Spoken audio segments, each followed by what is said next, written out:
So I went ahead and I did post out the first video. The problem is for some odd reason, after the 42-minute mark, the video freezes. So I'll re-upload it today, but it is out there. I did post the YouTube link on one of my posts last night. So it's there. And then, so we left off yesterday. We talked about the implement step for RMF, and I said we'd go right into the assess step. But thinking about it last night, I think we'll do a little more inside of implement before we go into assess. So, and I'll show you why. Go ahead and go over to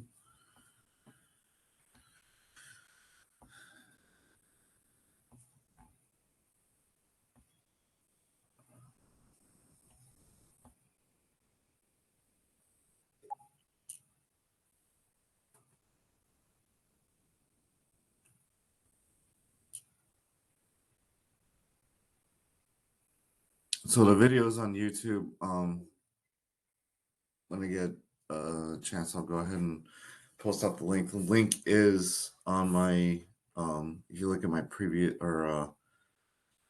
previous posts in the last 8 hours or so, I did post the link. It's like the latest post I've done. It has a link for the YouTube video. But like I said, so we said that we'd go into assess. I felt this would be a good time to kind of go over controls, cybersecurity controls. And there's a few things I wanted to show. On the CGRC exam, they don't really dive into controls at all. And it kind of makes sense because realistically, you need to understand risk and RMF. You don't really need to understand controls to understand risk.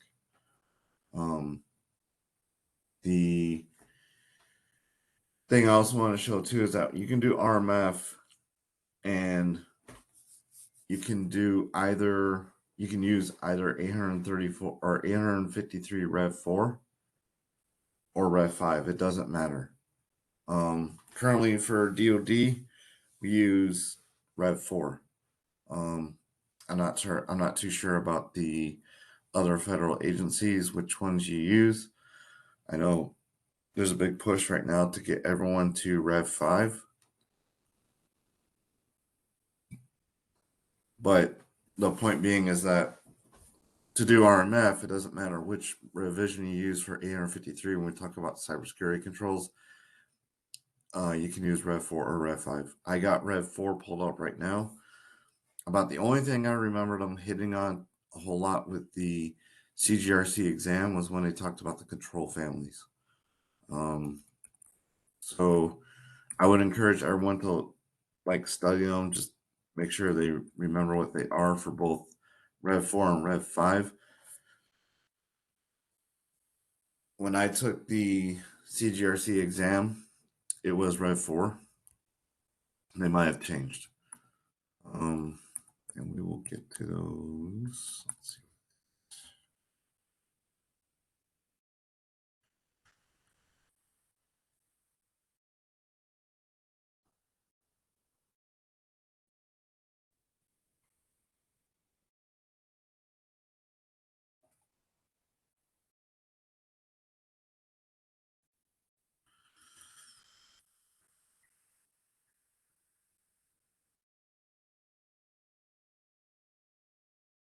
Okay, this is a listing system.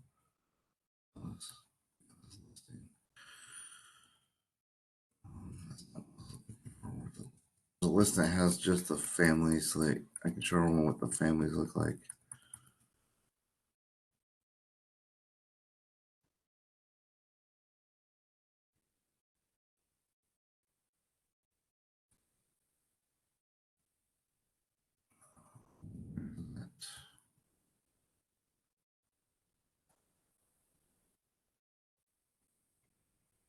might be a table that just has the listing of the families.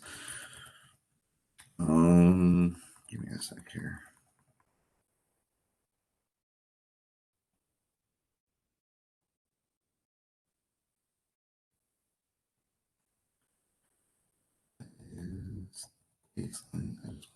Families.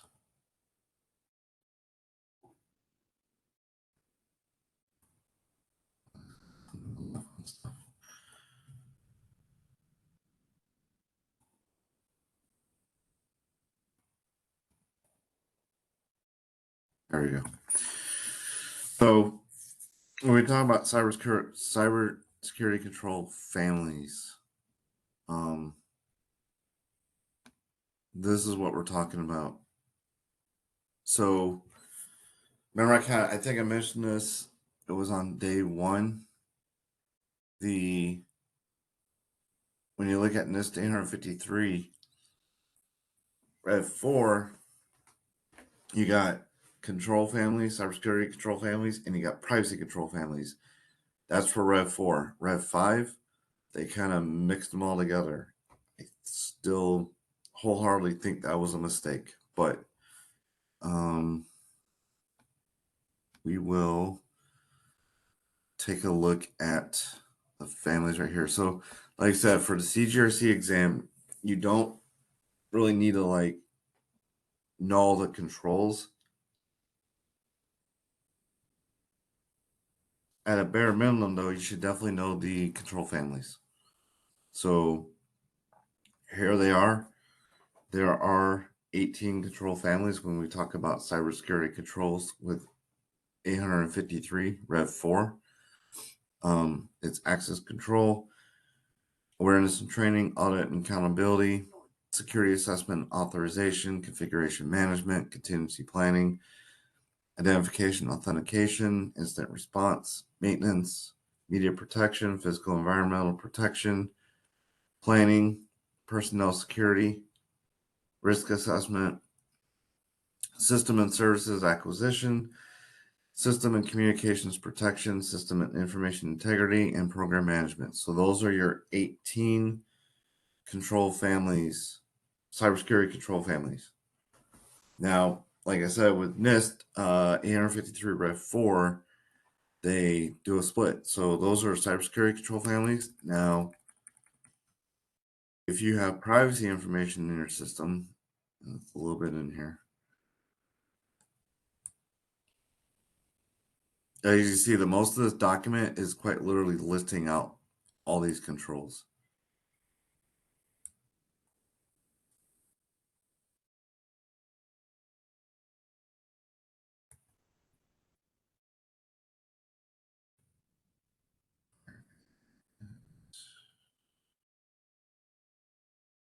But what we're going to get to right here is privacy control. So they split them out, and there's 8 privacy control families. Now, for CGRC, they don't really get too in depth in privacy, but it is important to know that they're there in case you do have privacy information system.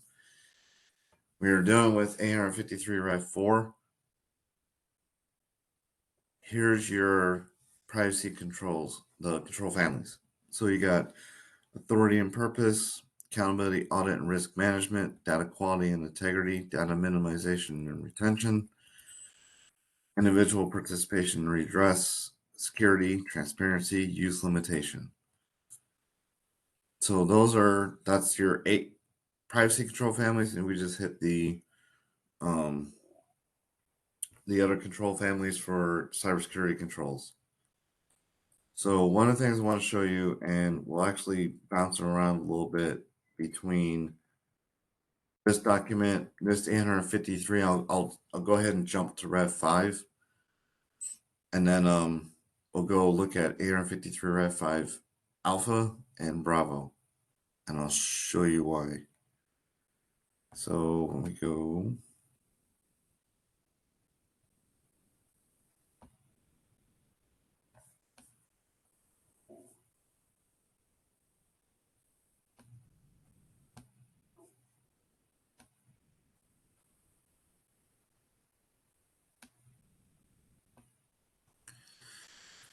So here we go.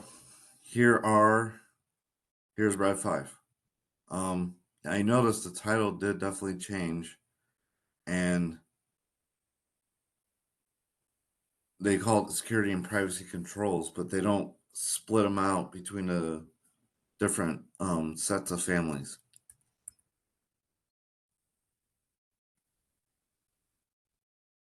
So we'll go ahead and go to the list. You'll see the big difference right away. So here's a list. They just call them control families. They don't split them out anymore. And you'll see when you look at the control families, and again, I'm not sure which revision CGRC is going to be on. I took it with Rev 4. I would hope by now it is Rev 5 because even DoD, we're getting ready to go to Rev 5. I think pretty much everyone is on Rev 5 now. So looking at the control families, you got access control, awareness and training, audit and accountability, assessment, authorization, and monitoring, configuration management, contingency planning, identification, authentication, incident response, maintenance, media protection, physical and environmental protection, planning, program management, personnel security, PII processing and transparency. It's kind of a real new one. Risk assessment, system and services acquisition, system and communication protection, system and information integrity, supply chain risk management. So what you can tell right away is that when they did the Rev 5, this started picking up on concerns, right? When we looked at Rev 4, you didn't see anything that mentioned supply chain. Now they do. And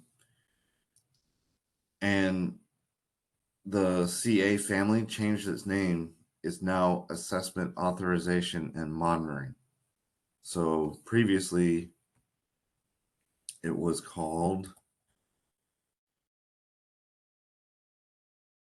make sure I get the name right.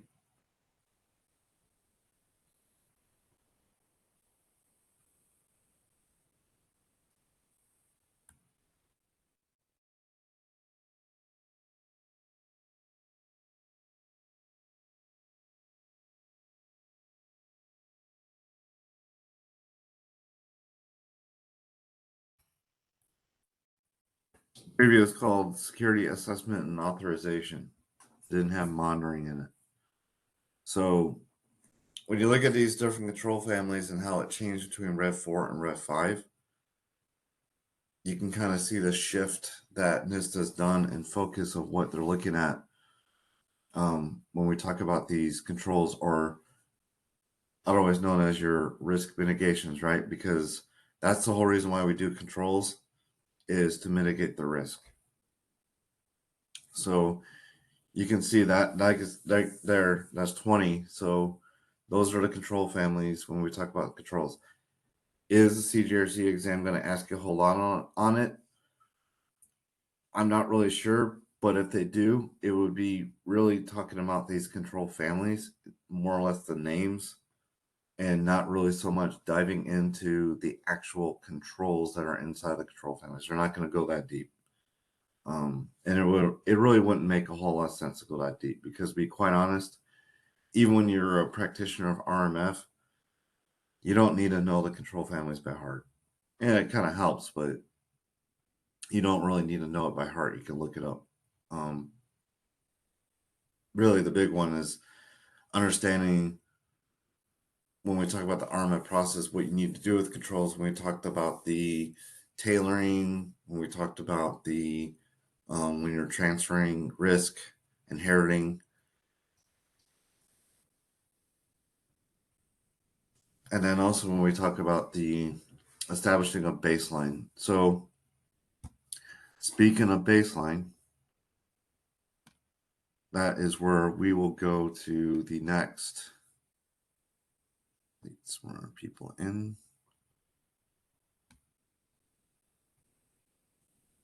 That is where we'll go into the next publication, and that is going to be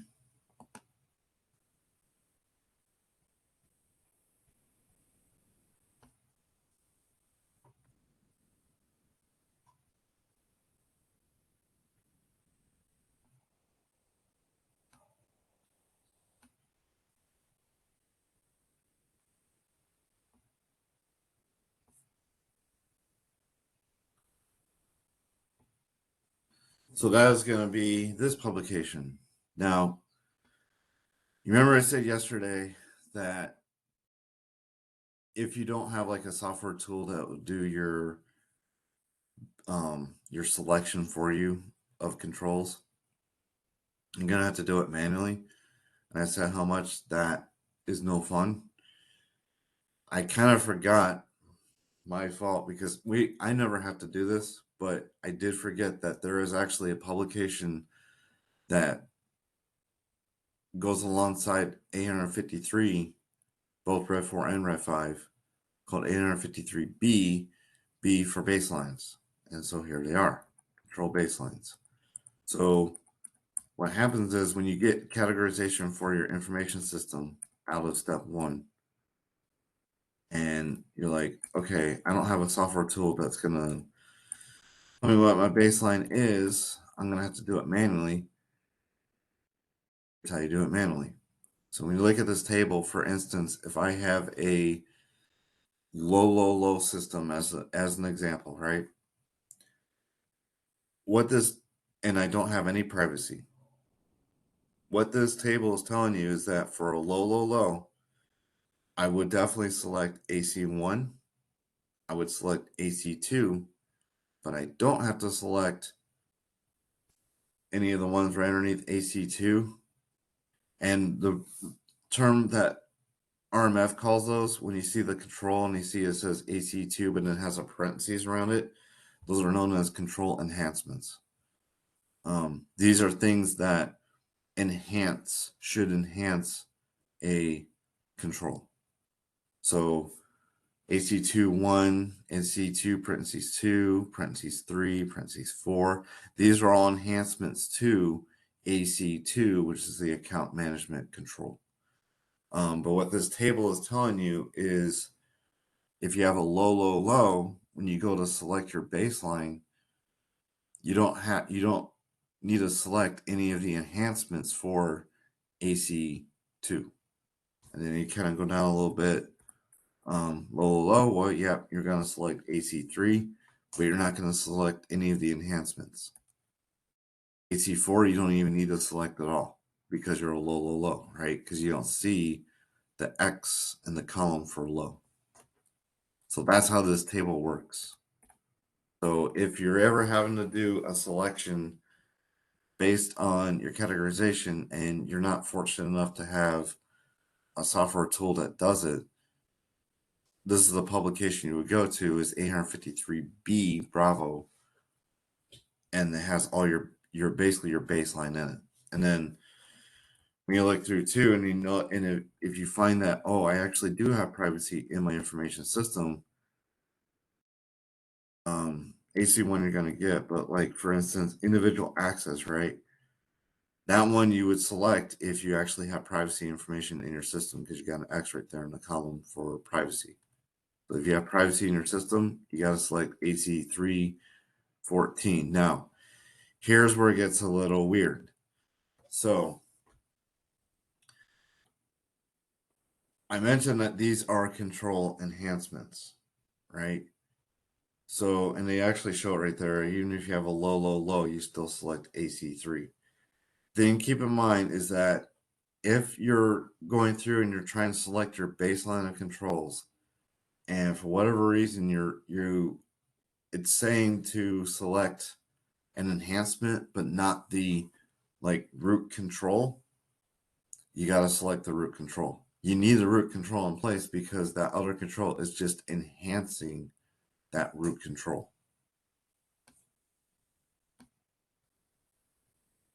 We got to let some more people in. Okay. So, but that's how you do selection if you have to do it manually, right? there's that publication. Basically, you just go through that table, whatever your categorization is, and then just match. Wherever you see an X, like low, okay, I'm looking for all the controls that have an X in the low column, right? For ones that are and then another thing is you'll notice right here it has an X in the moderate, right? So say for instance we have a system that's moderate. So what you do is you select everything that's in the low and everything that's in the moderate. Does that make sense? I know it looks a little confusing when I say that, but if you have a moderate and you're doing the selection based on this table, you're going to select everything that has an X in the low and everything that's going to have an X in the moderate. And that's how you're going to do your control selection.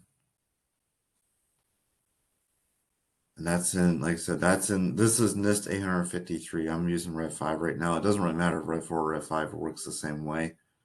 But that's how you do your control selection. Now, we talk about implement, and some people might be wondering, okay, well, how do I implement these controls, right? When you look at the control catalog, the actual NIST 853, it doesn't matter if it's Rev 4 or Rev 5, is going to kind of describe what the control is. It's going to tell you what it is. But there actually is another document that tells you how to actually do it. And that is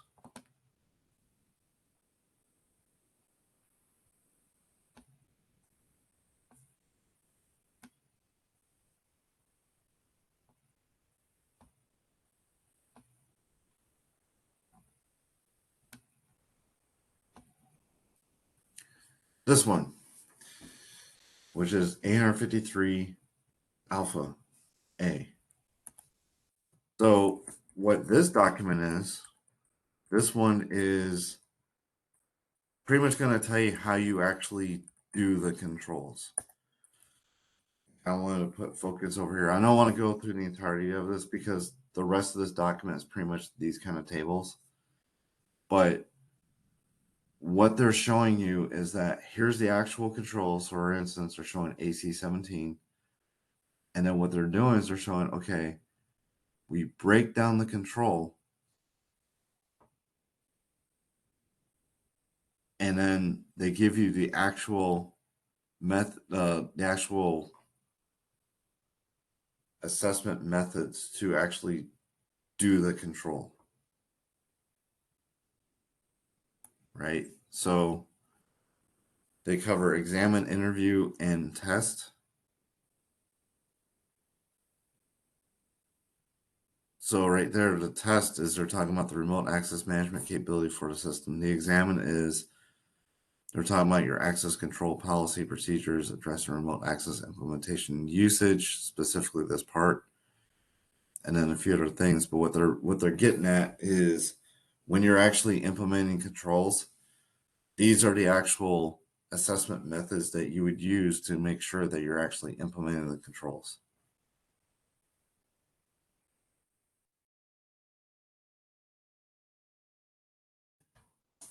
And then this is actually a pretty important table because, again, like I said, in Rev 5, they kind of conflated together security, cybersecurity, and privacy.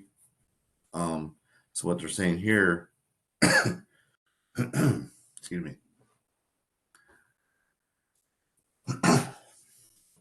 What they're saying here is this is what you would look at. The top part is what you would look at if you don't have privacy information at all, right? If you're just using the control to do cybersecurity.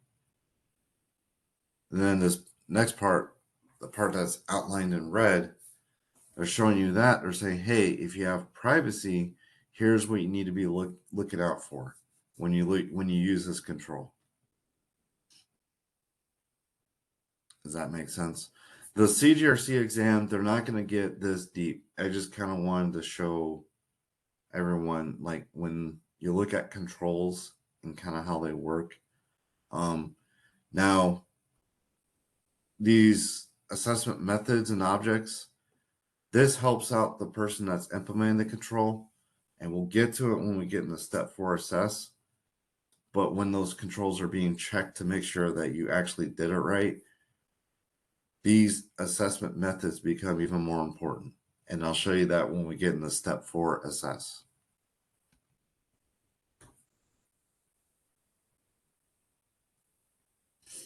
So does anyone have any questions on that?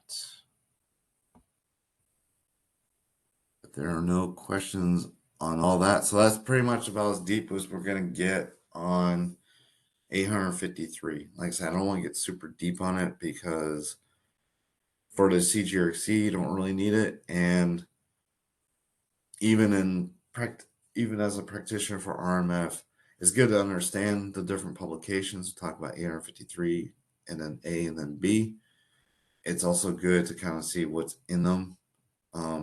853, like I said, is quite literally all the controls. Alpha is when we start getting into, okay, we got all these controls. How do we actually use the control? And then also when we get to step 4, how do we actually assess it? And then Bravo is, hey, I don't have a software tool that will select my controls. So what if I have to do it manually? That's how you do it manually. So with that, we'll go ahead and that's about all we really need to cover for implement, because you noticed yesterday when we went over implement, pretty straightforward. There's not a whole lot to it, right? There's like 2 tasks. You implement the control and then you document it, and that's it. That is implement. So we get back over to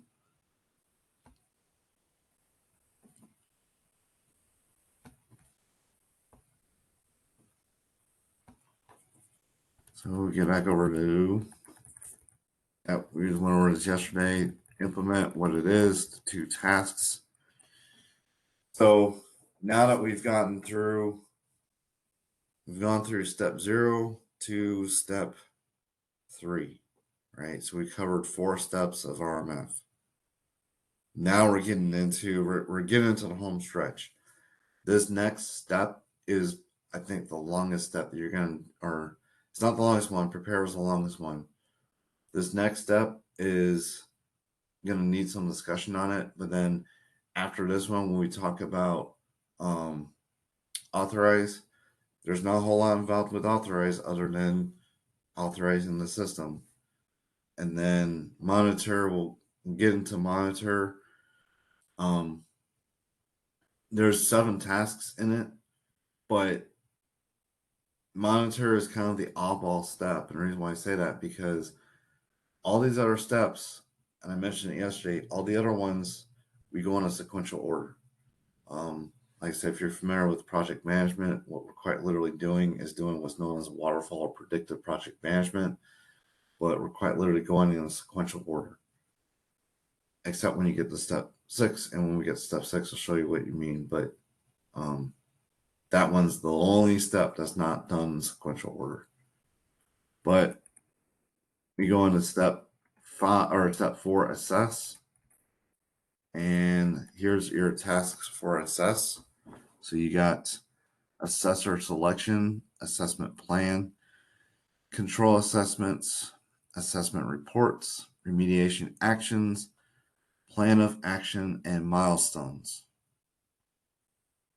So this is what NIST says is the order that this is done. I can tell you from practical experience, that's not how this works, and we'll get to that. But these tasks are how NIST says it's done. I don't agree with it, and from what I've seen in actual practice, that's not how it's done. But we'll go ahead and start diving into the different tasks. So your assessor selection. I just want to point out real quick something.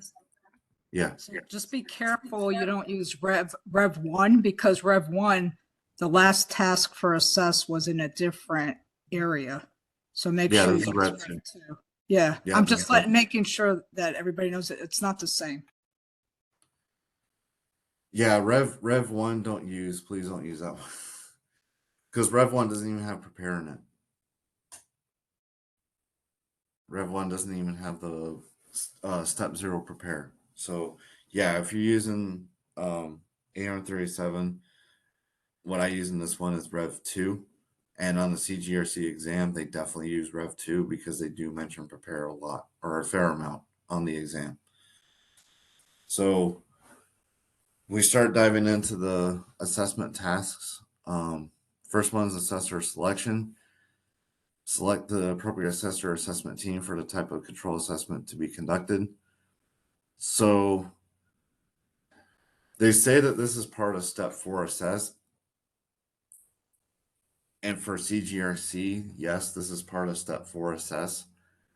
I'll be honest, this is not done in step 4. This is usually done in step 0 when we talk about roles. Usually at that point, you're going to actually identify the control assessor. You're not going to do it. You're not going to wait until step 4. This is what NIST is saying, but again, from what I've seen in actual practical experience, we don't do this in step 4. We do it in step 0. So the potential inputs for this, we talk about the security, privacy, and SCRM plans. SCRM is supply chain risk management plans. Program management, control information, common control documentation, organizational security and privacy program plans, SCRM strategy, system design documentation, enterprise security and privacy architecture information, security, privacy, and SCRM policies and procedures applicable to the system. So pretty much the bottom line with this one, I mean, like I said, this is where we've already done our implement. Now we're moving into assess, and this is kind of what they're getting at, right? Again, assessor selection, that's usually something you're going to do at the beginning, near the beginning of RMF for a system. You're not going to wait until step 4 to do it.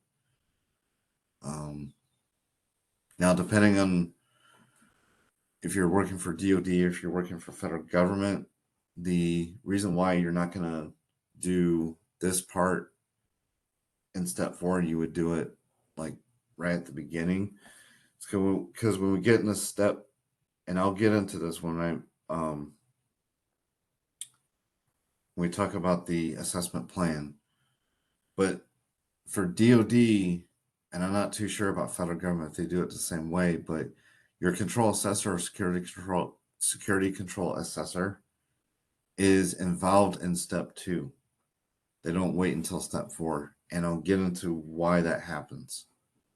But the expected outputs is, guess what? Selection of your assessor.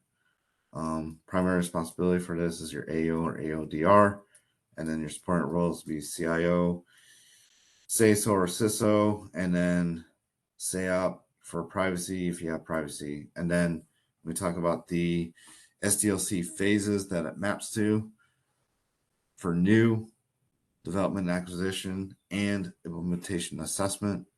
And for an existing system, just like we were saying yesterday, O&M, operations and maintenance. But quite literally, all this task is saying who's the assessor. That's all it is. And like I said, that's what NIST says. In practice, I've usually seen it like right at the beginning.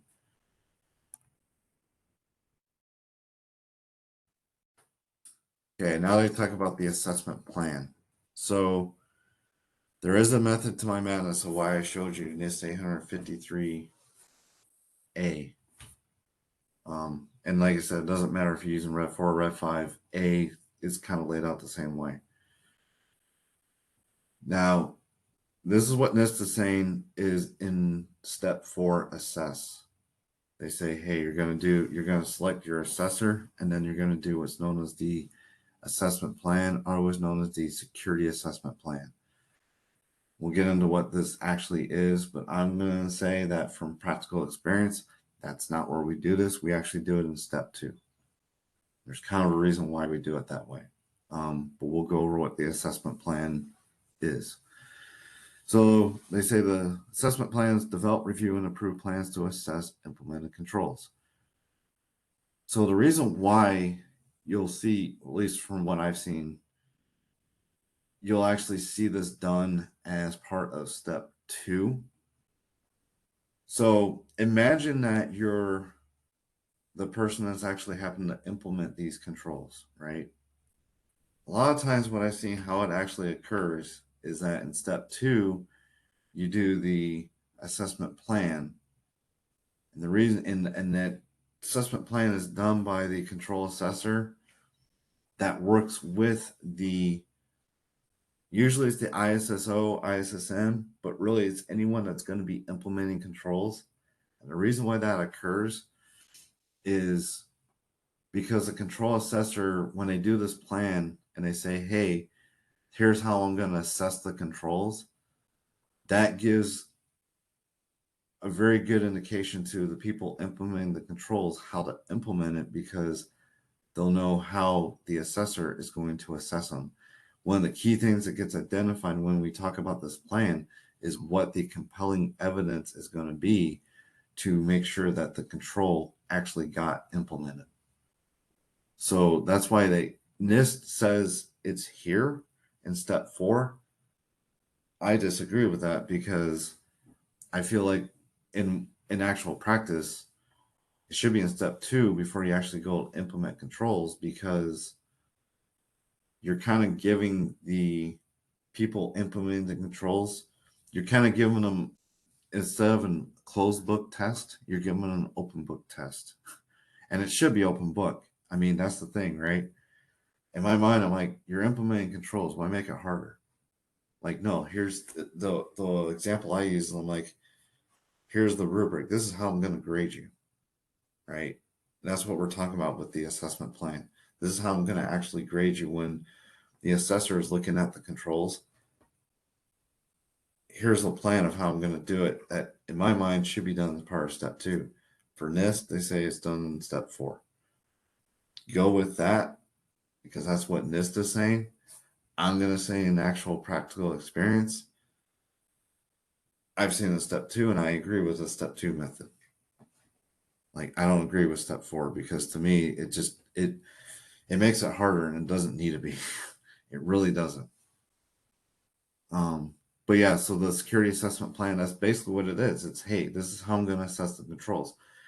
Now, when I showed you 853A, and when I was talking about those assessment methods, when you build, or whoever the assessor is that's going to build this plan, they're going to tell you for each of those controls what assessment methods they're going to use, right?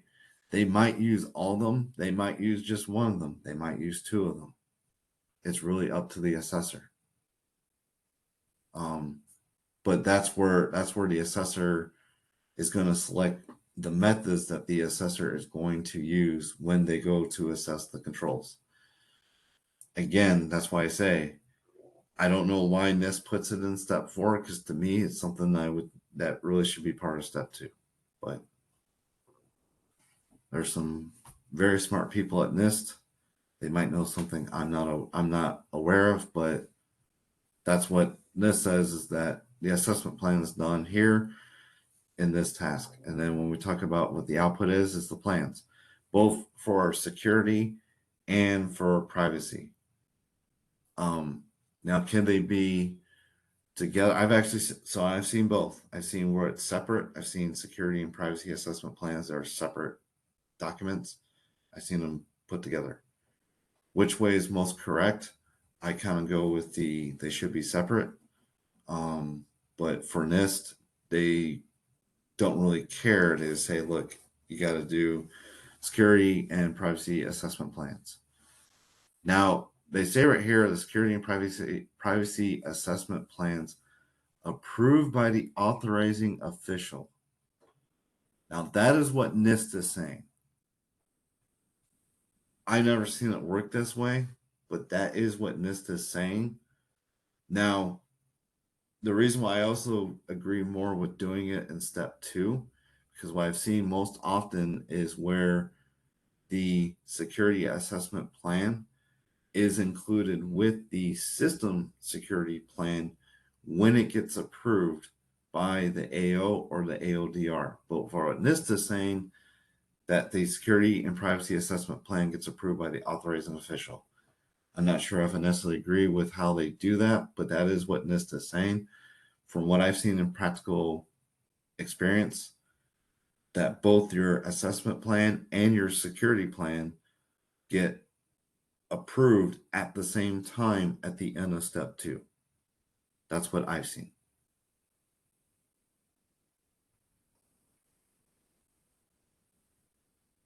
So we have done it the way you stated. Okay. I think that's kind of a commonality across federal government. Because it just makes sense. It doesn't, I don't know why NIST put it out over to step 4. I'm not sure why they did that, but that's how they did it. But yeah, from practical, we do it in step 2. But that's what that task is. Chris, is it possible they did it in step 4 because they want to review it again? Because it's the final state of where it goes to ATO.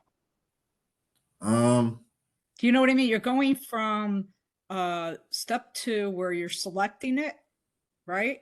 And approving those selection controls, and then you have to implement it. How do you know that the controls were implemented correctly until you go to step 4 where we have to review it all over again? Right, review the controls, but you shouldn't have to be reviewing your plan. No, yeah, I got you now. Okay.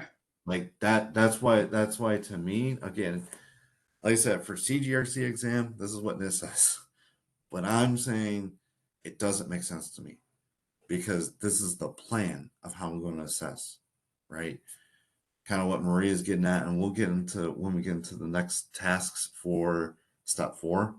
But yeah, step 4 is where you're actually looking at the controls. You're really, the assessor is surprise, surprise. The step's called assess. They're assessing the controls and saying, okay, did you do it right? Right.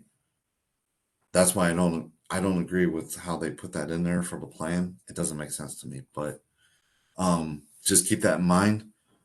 Where if you work for federal government, it kind of sounds like they do it the way I was talking about, where the assessment plan is approved at the end of step 2. But just keep that in mind. So we get into, okay, yeah. So that's basically what we're gonna have is the plan. That's what comes out of this task. Now, NIST mentions it's approved by the authorizing official. I will say for CGRC, if they happen to get into this, it's the authorizing official. From practical experience, it's usually the AODR. That's from practical experience. But again, that's what NIST says. And then, of course, they mention the primary responsibilities, authorizing official or AODR, and control assessor, because the person that's actually doing this is the control assessor. But like I said, and then you look down here for supporting roles, say so, the SAOP, the system owner, the common control provider, information owner or steward, system security officer, or system privacy officer. The way I've seen it done is that the control assessor, security control assessor, is sitting down with your ISSO or system security officer and or your system privacy officer. And if we're talking about common controls, they would sit down with the common control provider, and they're building out that plan in coordination with those individuals, because those individuals are the ones that are actually going to implement the controls. Right. So that's how I've seen it done. But the SDLC phase that maps to is development, acquisition, and implementation assessment. And then, of course, if it's existing, it's O&M.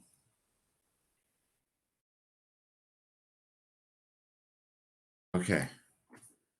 Now here's where we get to the meat of step 4, assess. This is a pretty straightforward task. You're doing the assessment, control assessment. So this is what the control assessor does. This is their main purpose in life, aside from the plan, doing the assessment plan, here's what the control assessor does. They're assessing the controls. Now, when I talked about the plan, one of the things that should be included in the plan when we talk about all these different controls is this thing called compelling evidence. That compelling evidence is quite literally what the name implies. It's the evidence that the control got implemented. Now, how the control assessor actually assesses the controls is again laid out in the assessment plan. And that's why I showed you 853A, because those methods is what the assessor is going to use when they go to assess each of these controls. All the controls that were implemented for the information system.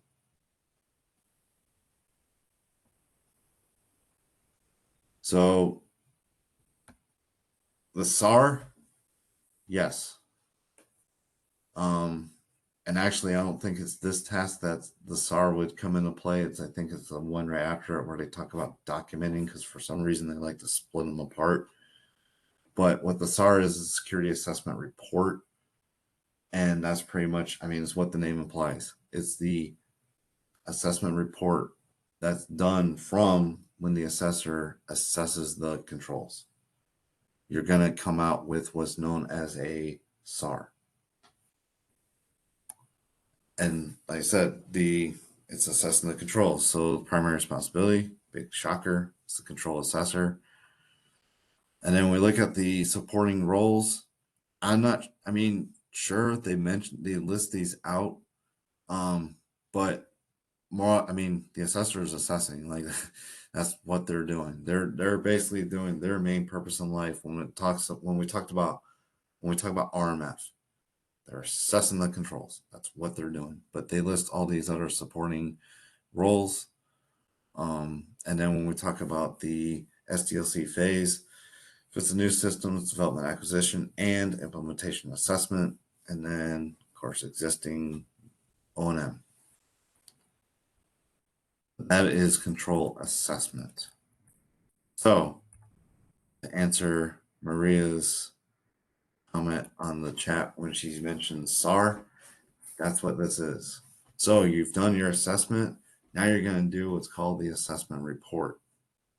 And again, primary responsibility, big shocker there. Control assessor, yep, because the control assessors, after they've gotten done doing all the assessment of the controls, now they're going to actually they don't actually mention the term, but it is known as a SAR, Secure System Assessment Report, SAR. One of the key things that a control assessor does is they sign the SAR. That's one of the key things that control or security control assessor does, is they will sign the SAR, right? Because the reason why they sign it is because it's their attestation that yes, all these controls got implemented correctly. I've looked at it. I've looked at all the compelling evidence following the plan that I gave the system when we're talking about the assessment plan. I gave the system on how I'm going to assess these controls. They implemented them. I've now done my assessment. Here's my report. And yes, they did it correctly. And here's everything that is either compliant, non-compliant. If you work for federal government, you're going to deal with not applicable. And that's for controls that are deemed not applicable because of certain configurations you have within your information system.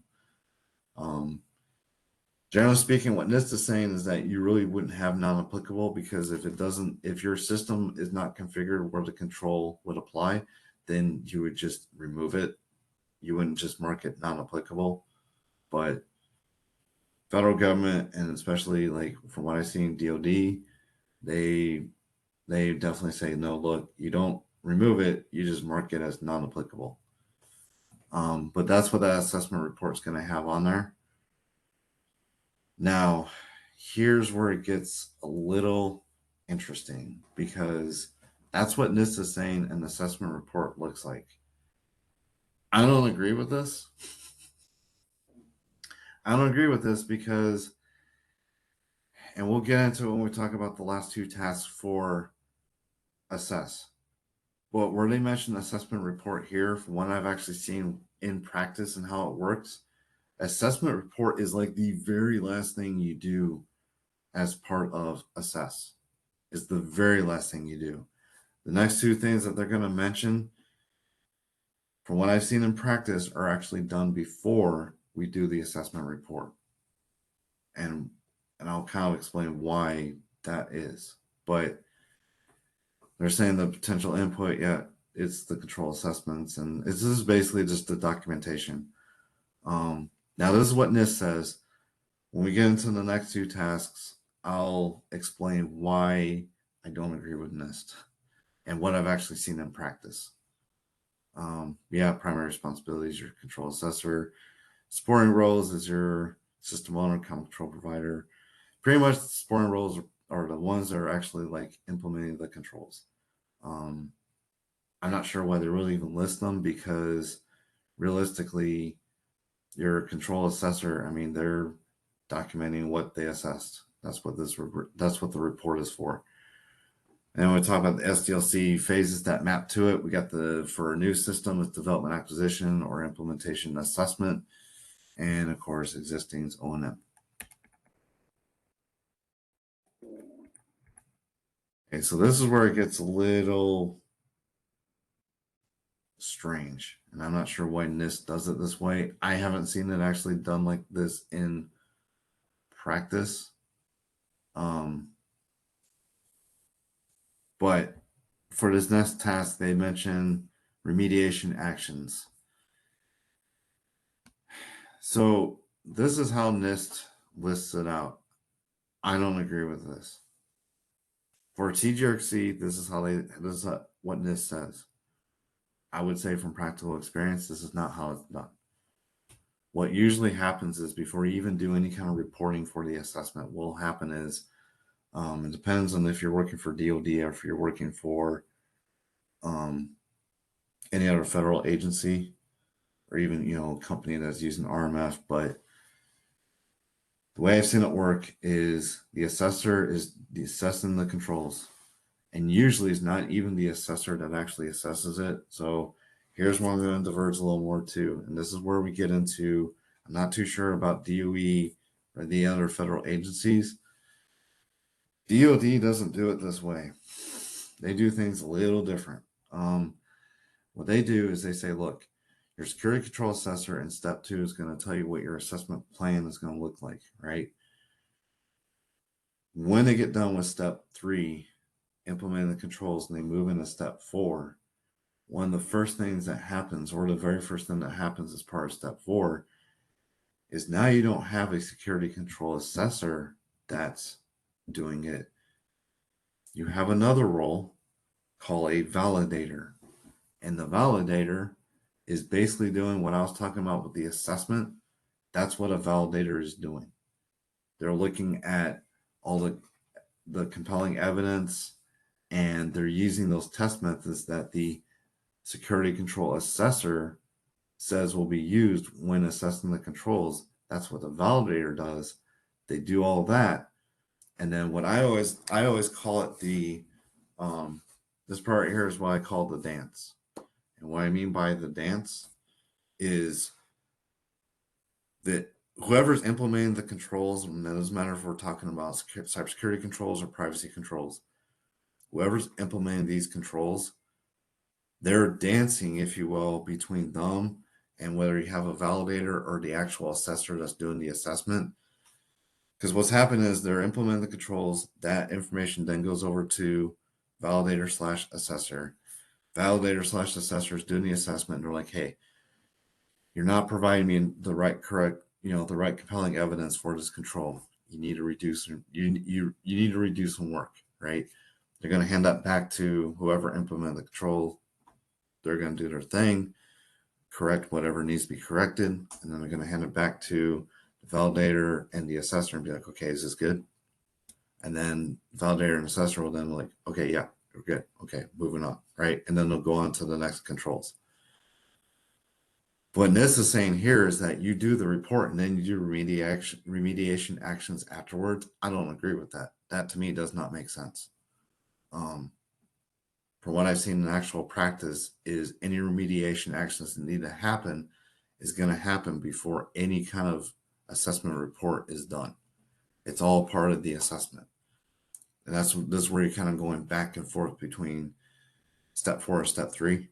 Because you're in step 4, you're assessing, then, oh, there's a problem with it. Okay, kick it back to step 3, implement what you need to, correct whatever you need to. Okay, kick it back over to step 4 and let me assess. Okay, yeah, you're good.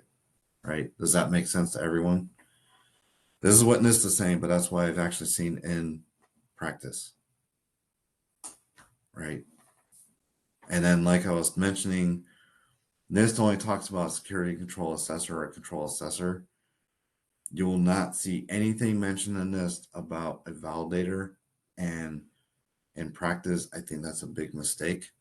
I see the comment in there, separation of duty. Yeah, that's where I have a problem, because what happens is if you have a validator that's actually looking at this stuff and doing and assessing the control to make sure it was done correctly, the control assessor then looks at the validator and says, did you use the right assessment methods?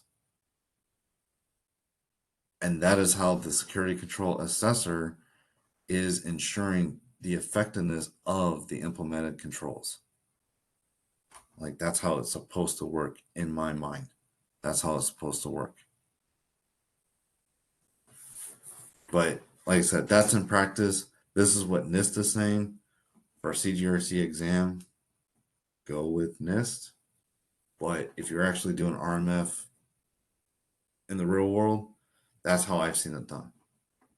And I'm not too sure about the other federal agencies, but that's how I've actually seen it done.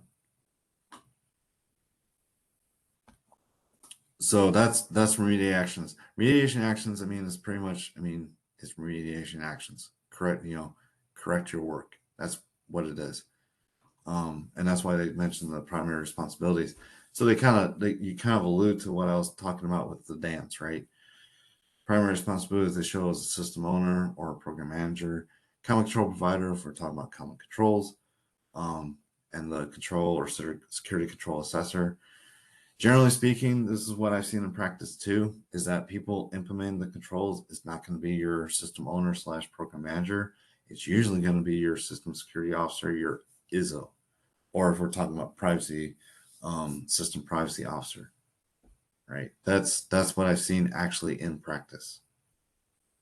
And then when we talk about the SDLC phases that map to this task, new, development, acquisition, and implementation assessment. And for existing, it's good old O&M.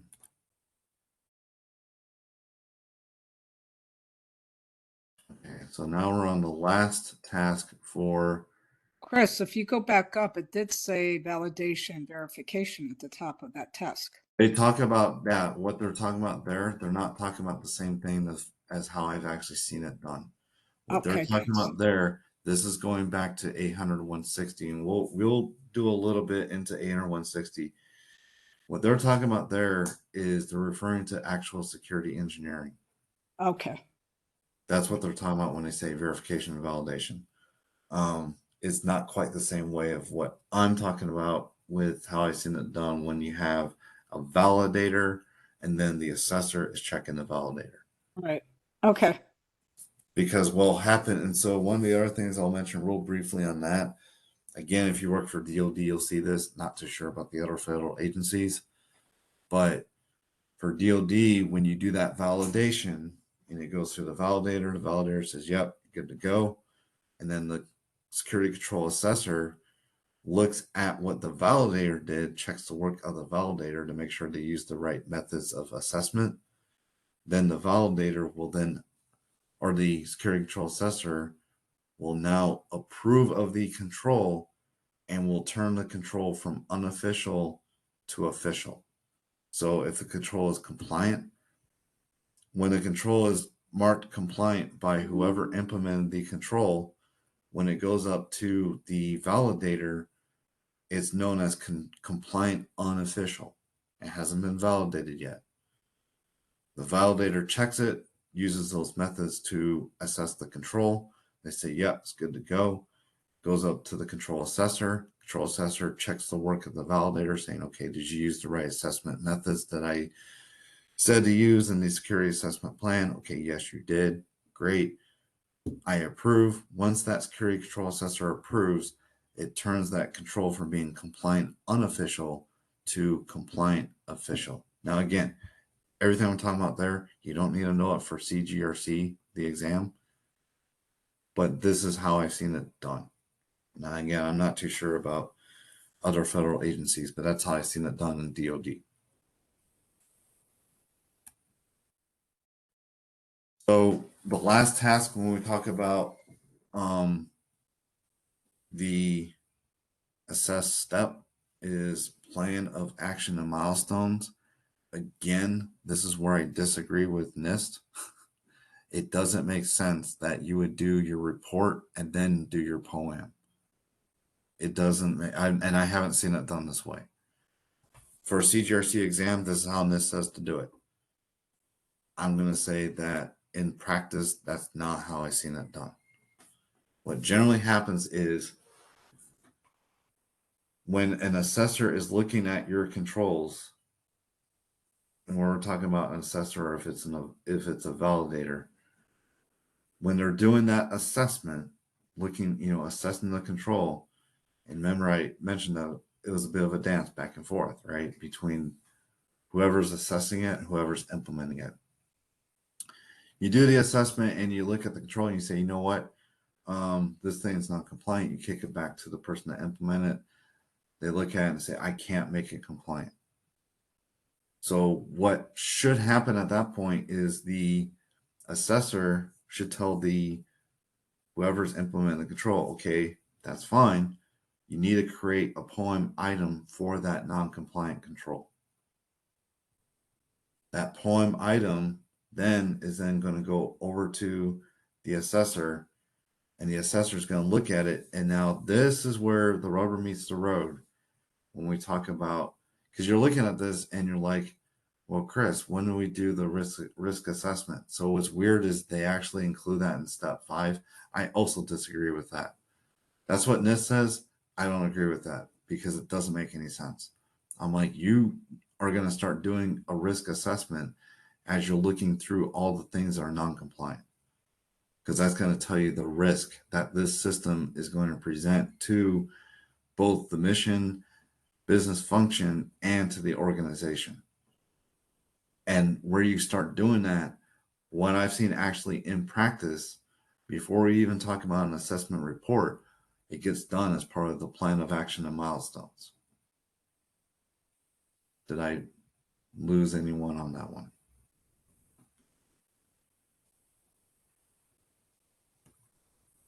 So that's how I've seen it in practice. This is what NIST is saying, but that's not how I've actually seen it in practice. How I've actually seen it in practice is you start doing the risk assessment when we get into step 5 after the break, because I think they actually mentioned as one of the tasks the risk assessment, and I'll explain why I disagree with that. But the risk assessment should be done when you're looking at the actual poems. You're capturing all these items on a poem, especially for things that are non-compliant, and determining the risk of what that non-compliance is. And that is where you go in, like what I covered on day 1 when we talked about doing a risk assessment. That's when you do a risk assessment. You look at the control, the non-compliance. Hey, what's the actual vulnerability? And then that's when you figure out your likelihood and then your impact. So your impact, we talked about it yesterday when we talked about categorize and how I said, hey, this is how you categorize based on your information types, how you arrive at an overall categorization. And you remember I mentioned, I said, okay, so for instance, if you have a categorization for your CIA objectives of high, moderate, moderate, your impact is going to be the high watermark. So it's going to be high. So when you go and do your risk assessment, you're going to take that determination that you made and categorize, and that's when it's going to come in, and when you actually do your risk assessment for the impact, right? What you're trying to figure out here in the risk assessment, when we talk about risk assessment in step 4, like I said, NIST mentioned it as part of step 5, but I'm saying in step 4, assess. When you're actually doing a risk assessment, the only thing you're figuring out at this point is the likelihood. The impact is already determined. You already figured out the impact. The impact is high, high, moderate, or low, depending on your categorization.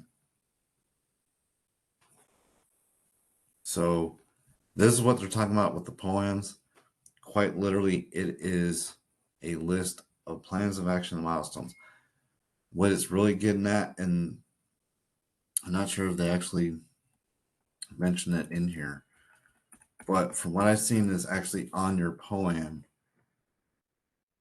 is everything that's non-compliant and non-applicable, because again, like I said, in DOD, I'm not too sure about federal agencies, but if something's not applicable, we make a POAM entry for it.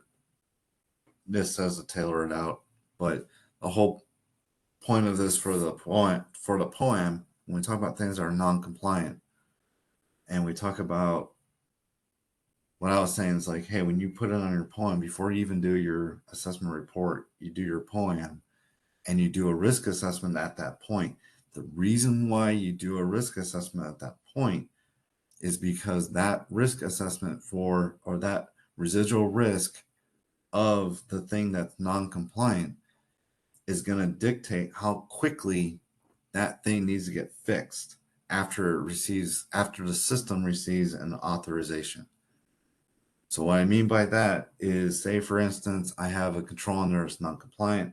I do a risk assessment on it, and I notice, oh, that control is high risk. Now, for DOD, they'll tell you don't even authorize the system if you have any high risk.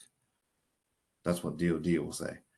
I'm not too sure about other federal agencies and how they manage it. Again, that kind of gets into what we were talking about yesterday and the day before with the risk management strategy, the appetite of risk and the risk actions, all that fun stuff, right? But when you determine your risk as part of doing that POAM, that's why you do that, because say for instance, I have something that's non-compliant and my risk is high, I probably want that fixed pretty quickly. I'm probably not going to let that linger out there, as opposed to something, say I do a risk assessment for something that's non-compliant and I end up coming up with a risk assessment of very low or low, then maybe giving someone 3 months to half a year is fine, because the residual risk is low or very low. Now, for the CGRC exam, they don't get super deep into this, but do understand with the POAM, that's what the POAM is supposed to capture, is any of the findings or anything that was non-compliant, and pretty much what I call the get well plan.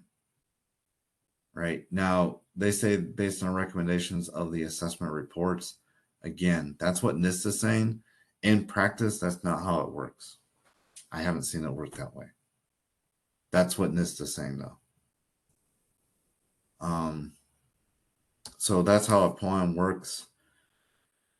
Let's talk about the inputs to it. I mean, pretty much it's going to be, it's interesting. It is interesting because you notice the potential inputs: update security and privacy assessment reports. Okay, I don't quite agree with that, and I already explained why. Updated security and privacy plans, sure. Organization and system level risk assessment results. Organizational risk management strategy and risk tolerance. That's what I'm talking about. Because that risk tolerance is going to, when you do the POAM, and for especially things that are non-compliant, and you're determining the residual risk of those things that are non-compliant, and trying to come up with the get well plan of when you need to fix them, that organizational risk management strategy and risk tolerance is going to pretty much dictate what I call the periodicity of how long you have to fix something, right? Depending on your organization, I know I think DoD, they say for anything that's high, it needs to be done within 30 days. Moderates within 90 days. 180 for low, 360 for very low, something like that. Federal agency, whatever federal agency you're part of, they might do it differently, but that's pretty much what they're getting at. And that's why they talk about the risk as part of this, because that's going to determine how long you have before you need to fix something, right? Now, here's the other reason why, and this is how I seen it actually in practice. There's the other reason why they talk about risk here, and to do it in pretty much where you're doing a risk assessment. Because right here in the poem, right? So say for instance, I have something that's non-compliant, and I go through and I do, it comes up for here where I say, yeah, go ahead and add a line item to the poem, and I'm going to do a risk assessment on it. That risk assessment, from that, I determine the residual risk is, say, very low, right? Well, me as a control assessor, when I'm working on the, and they say the primary responsibilities on here are the system owner and the common control provider. They say a supporting role as a control assessor. What I've seen is where it's really the control assessor working with the system owner, and usually working with the system security officer or common control provider. I'm talking about common controls. But when we talk about the periodicity on how long they have to fix something, and especially when we talk about the risk, right? When the risk assessment is being done on this, and I determine that the risk is very low, what I've seen in practice happen is that very low is usually acceptable risk, right? It's usually based on a risk management strategy for the organization and the risk tolerance specifically. Something very low would probably be accepted. So this is how I've seen it in actual practice, is that on the poem itself, it gets marked as risk accept. That doesn't mean it's been accepted. All that means is that that poem is being recommended to be risk accepted by the only role that can accept risk, which is the authorizing official. And then when all of this comes out and goes into step 5 as part of the authorization, that poem goes up with what we call the security authorization package up to the authorizing official to authorize or to grant an authorization decision. The AO will look at the poem and say, okay, you're asking for risk acceptance on this, and the residual risk is very low. Yeah, I approve of that. That's fine. What happens at that point is that poem entry is not going to get fixed. The reason why is because the authorizing official has said, you know what, I accept the risk. And again, the only person that can do that is the authorizing official. But that's how I've seen it in actual practice. And again, not too sure on other federal agencies, but that's how I've seen it.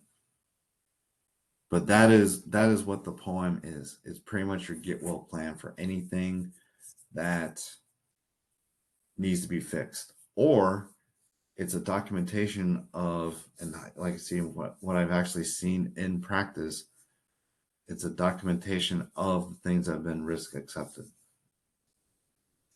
But per NIST, really the poem is there to document all the stuff that needs to be fixed and the plan to fix it. Does anyone have any questions? Yeah, so Chris, I see this the way you see it. Usually all 3 documents are done continuously throughout the process. Usually the way I've seen it is that the SAR is the last thing that's done. You do your poem first. You do pretty much like the risk assessment in the poem, And then the final is you do the SAR. That gets signed by the security control assessor, and then that all goes up to the authorizing official to grant an authorization decision. Yeah, that's how I've seen it too. Yeah, that's That's what how we're I've saying. The seen it. same thing. Yeah, that's how The I've seen it. programs, because when you're doing the work, they're also collecting information on the poems. They should be. They should be right. They should be. I would recommend that. That's not exactly what NIST says, but Right. that's what I would recommend. Right. Okay. And then for the poem, we talk about, okay, primary responsibilities. We hit on that. System owner. I would say more often, I mean, system owner / program manager. Yeah, sure. Really, it's more of the system security officer on this one, is what I've seen. Because they're the ones that are actually doing the implementation, right? Usually. Well, let me say it this way. They're doing the implementation, or they're the ones responsible to make sure the implementation of controls gets done. What they're trying to say here is that really the system owner is responsible for that. Technically, that is correct, but that's not necessarily how I've seen it in practice.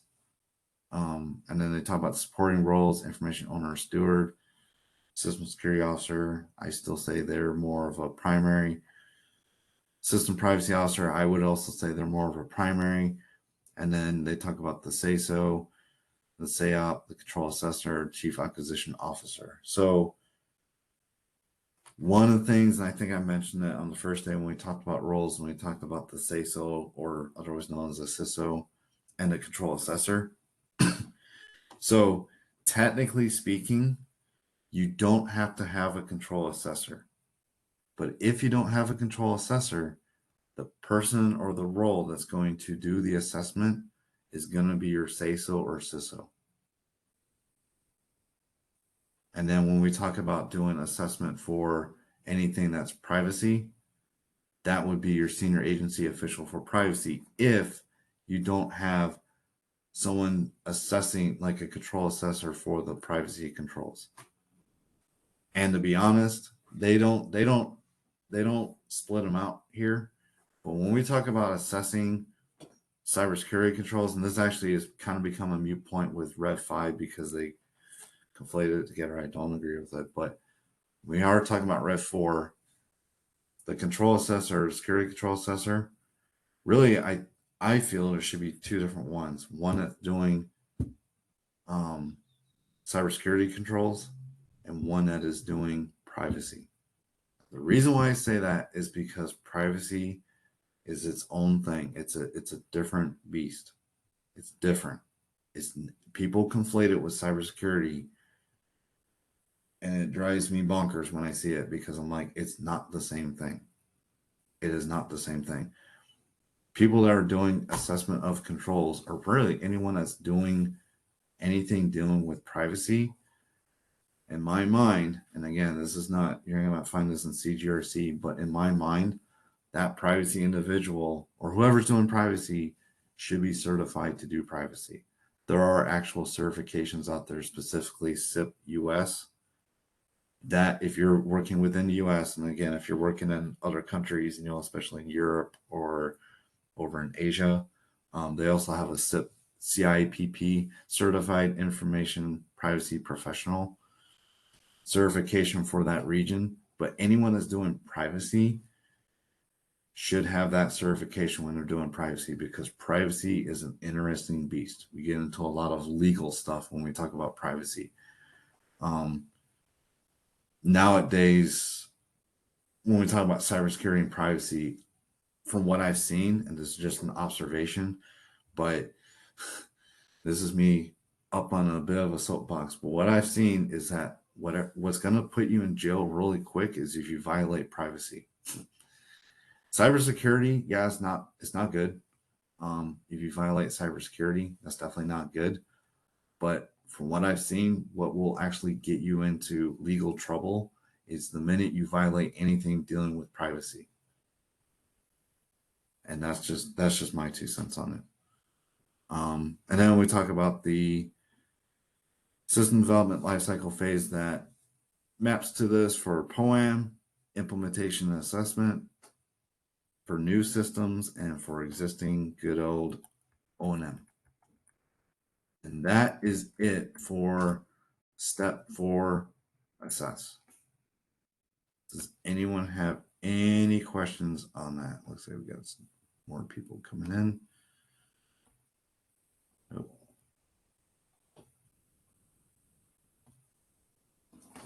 Does anyone have any questions on that? Yeah, because of the laws. CIPPM, yeah, those are. So IEPP is the organization, just like IEC squared. They're another certification organization, and they deal with privacy. They do. There's SIP US, SIP E.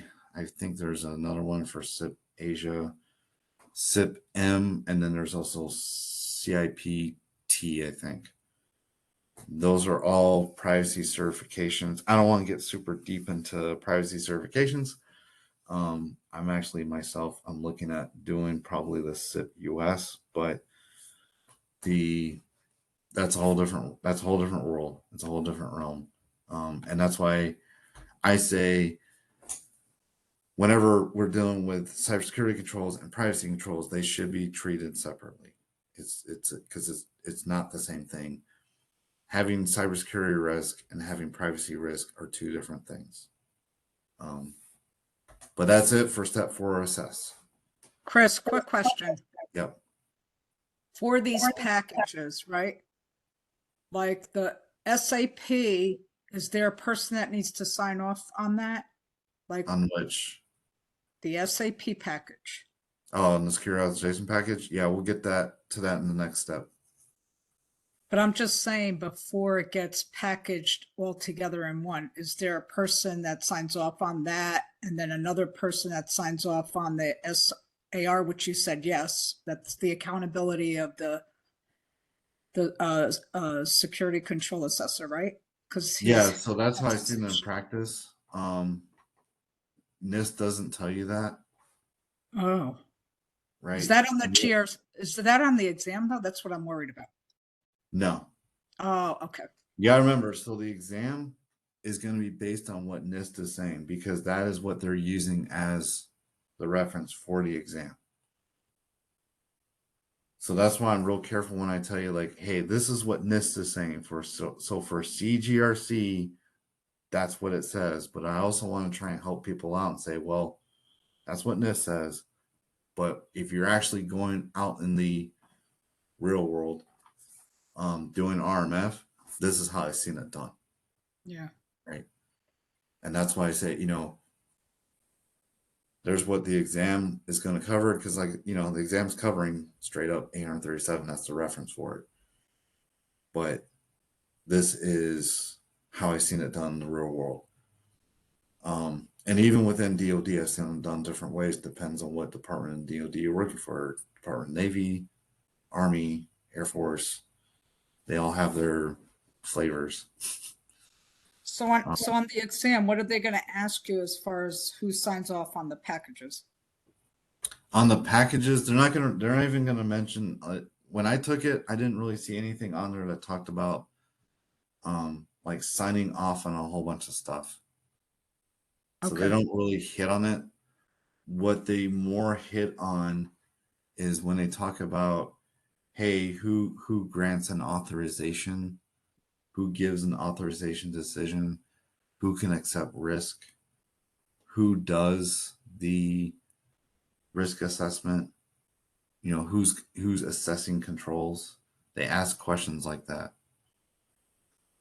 because like I said, the problem is when we talk about who signs off on the packages, there's what NIST says, but I think IAC squared is they're aware of, like, it gets done different ways. I think they're aware of that. Okay. Because from what I see on the exam, they don't, like I said, they don't dive too deep into, kind of like I was doing with categorization. They don't dive super deep into that, because I've actually seen categorization done a few different ways. Um, that's how I was taught it. That's how I learned it, and I kind of do it a little differently than even some other people do it inside of DoD. But when we talk about on the CGRC exam, that's why they don't dive super deep into this stuff because I'm purely speculating, but I would imagine IC squared, they're kind of aware that when we talk about RMF and some of the more specific things about it, it really depends on where you're at as to how it gets done. I think they're aware of that because, like I said, from what I remember on the exam, they don't dive super deep into this stuff like I've been doing. I just want to dive into it because if you're actually going to be doing RMF, I felt it was good for me to dive deeper into these things. So if no one has any questions, we'll actually go ahead and take about a 15-minute break. And then as soon as we get back, then we're going to go into step 5, authorize. And we're almost there. So we got step 5, authorize. That's really the last big step. And then you'll see what I'm talking about when we get into step 6, monitor. But we're nearing the end of the RMF process. So I will see everyone in about 15.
So we're back from break. I know in the last hour and a half that we went over some of the stuff from step 3 and then going to step 4. I know people were joining. Like I said, I am doing a recording of this, but going back over last hour and a half, what we hit was some things back in step 3, specifically with 853, 853A, 853B. And then we went through step 4 assess, kind of showed what NIST is saying for step 4 assess, but then I started diving into how I've actually seen it done. So does anyone have any questions on what we covered over AR53, A and B, and then what we covered for step 4 assess?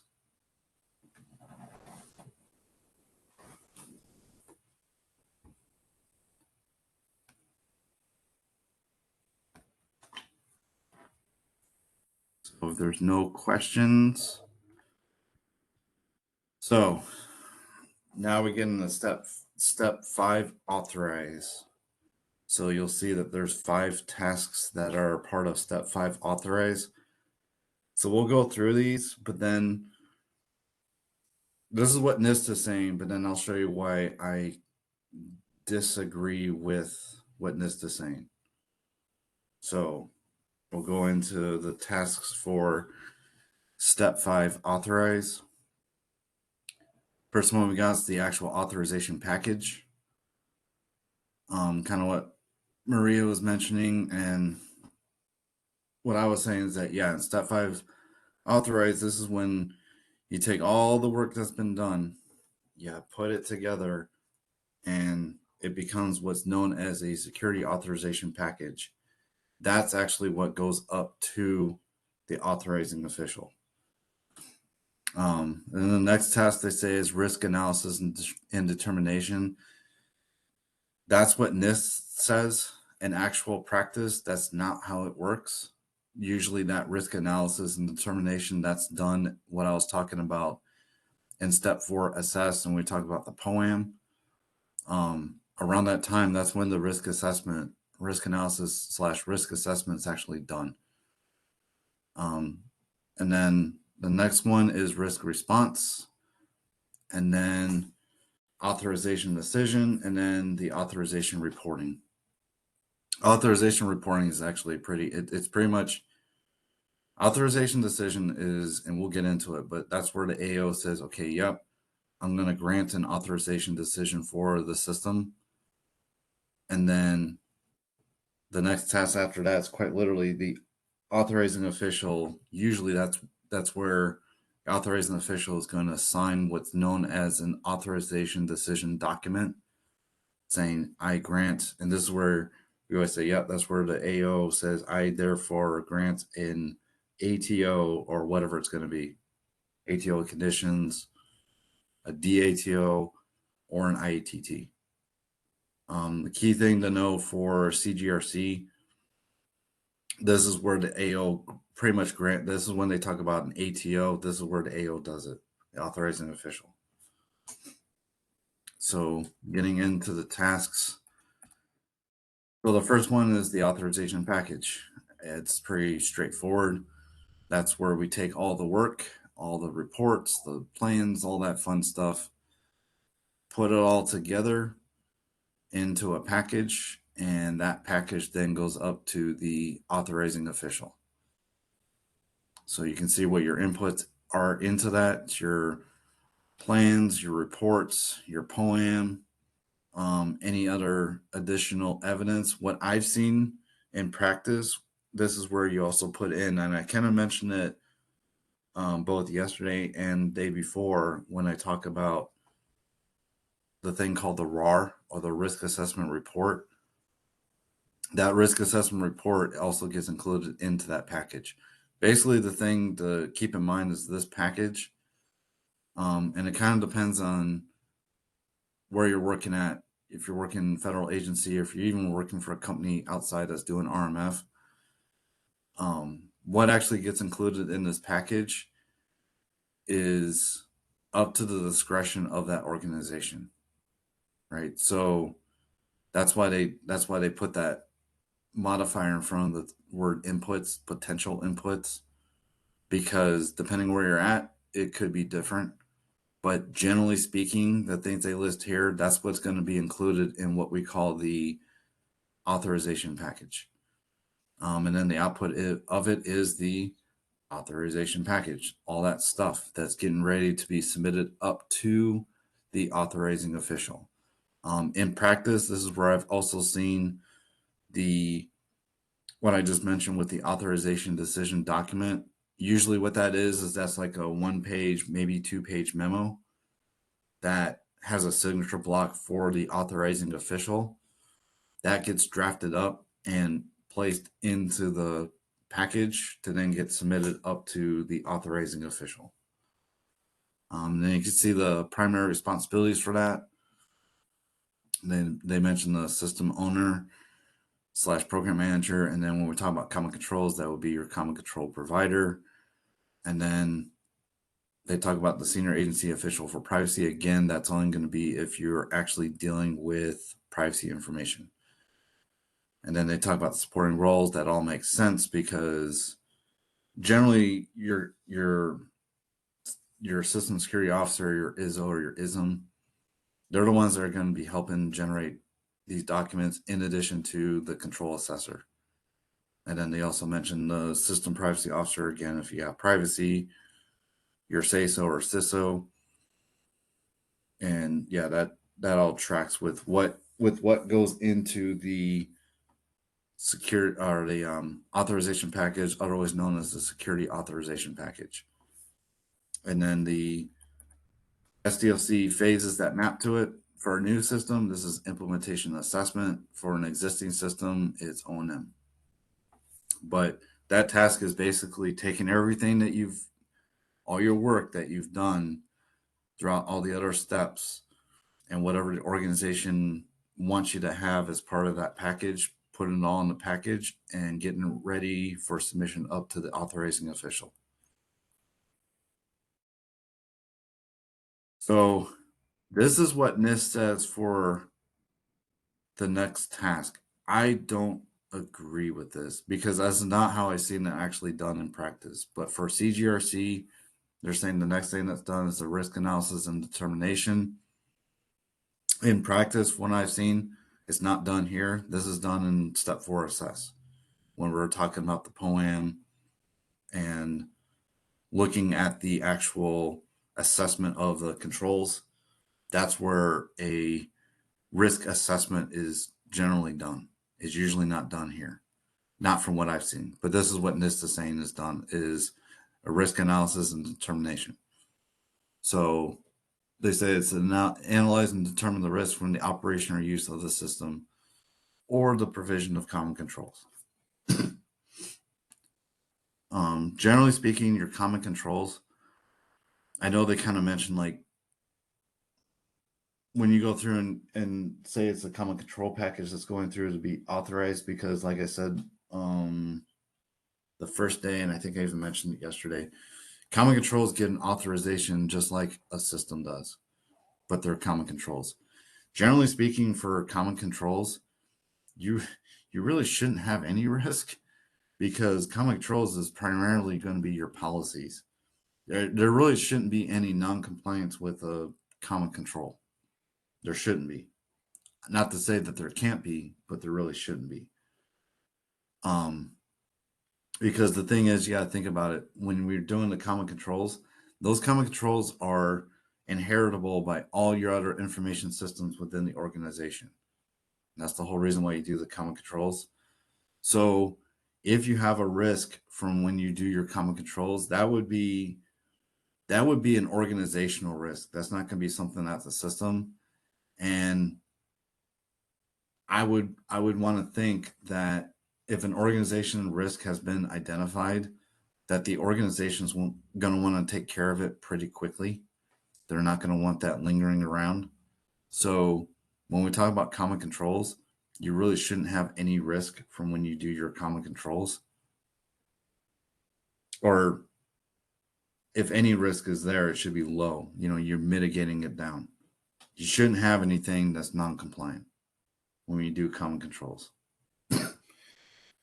Because if you do, then that actually, all that risk actually gets inherited by all the information systems that are inheriting from your common controls. So what they're saying for this task, when we talk about the risk analysis and determination, the potential inputs to it, to talk about the authorization package. Again, this is what NIST is saying. In practice, is not how I've seen it done, but they talk about the authorization package, any support and assessment evidence or other documentation, information provided by the senior accountable official for risk management or the risk executive function, your organizational risk management strategy and your risk tolerance, and your organization system level risk assessment results. So again, this is what NIST says, but in practice, it's not how I've seen it done. When we talk about, risk assessment, they're kind of saying that you're going to do an analysis based on the assessment. I've seen that done all at the same time. I've never seen a case of where you do an assessment and then they say, okay, well, put together the package, go on to step 5, put that together, and then do an analysis of the risk. That's not how I've seen it done. But for CGRC and for what NIST is saying, that is what they're saying is done. Chris, they probably forgot to move it when they moved the poems. It could be. Who knows? I don't know, but to me, it doesn't make any sense because I'm like, why are you going to assess and then wait, put everything together, and then analyze the risk and determine it? That doesn't make any sense to me, but that's what NIST is saying.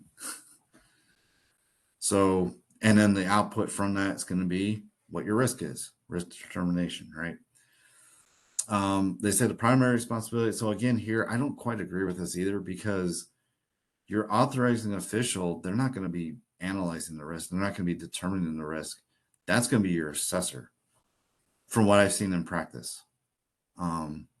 Your assessor is the one that's actually going to be like, okay, I've done a risk assessment.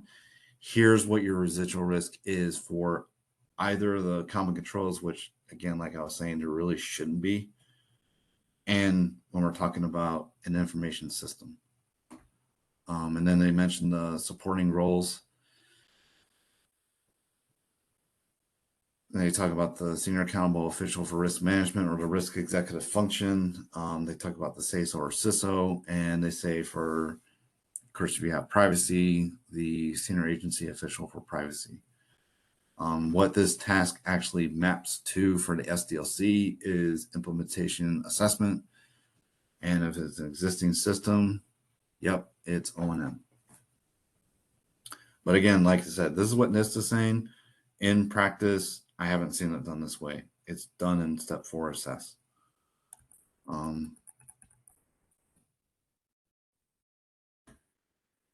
what they're saying is that after you've done a risk assessment, they do the risk response. Now,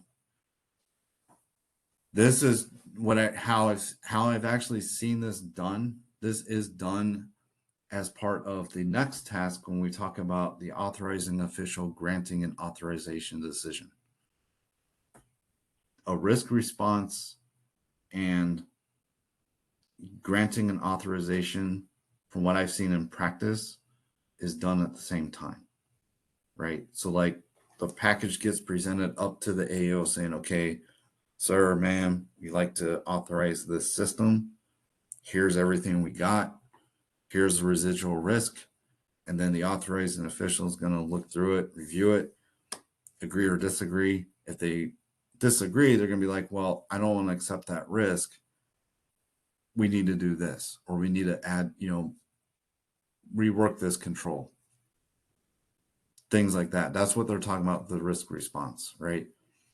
I kind of mentioned it when we're talking about the poem, and on the poem, how I've seen it done in practice is where, excuse me, how I've actually seen it done in practice is where when the poem is done, on there it gets annotated that, especially for something that's determined to be like very low or even low risk, on the poem it gets mentioned, hey, recommend risk acceptance. That's what we're talking about here, is where the authorizing official would be looking at the risk responses, or would be giving the risk responses, right? They would say, "Yep, you know what? I accept the risk." And I'm not sure why here they, for whatever reason, this mentions both the authorizing official and the AODR, because, like I mentioned previous 2 days, the only person that can accept risk is your AO. That's the only person that can do it, and that is done when they're doing the granting the authorization decision. But that's the only person that can accept risk, and that's usually why this task is done in conjunction with the next task when we talk about the authorization decision, because the other risk responses, the other three, mitigation, transference, and avoidance, I guess technically speaking, you could say the AODR could do that, but the AODR cannot accept risk. The only role that can do that is your AO, your authorizing official. And generally speaking, when we talk about the actual this task right here, when we talk about the risk response, the only risk response that's really being looked at is whether or not you're going to accept risk. You're not really going to do the other risk responses. And I kind of hit on that when we were going through the different tasks in the previous steps, especially when we talked about step 2. I said, hey, when you tailor out things, you're doing risk avoidance.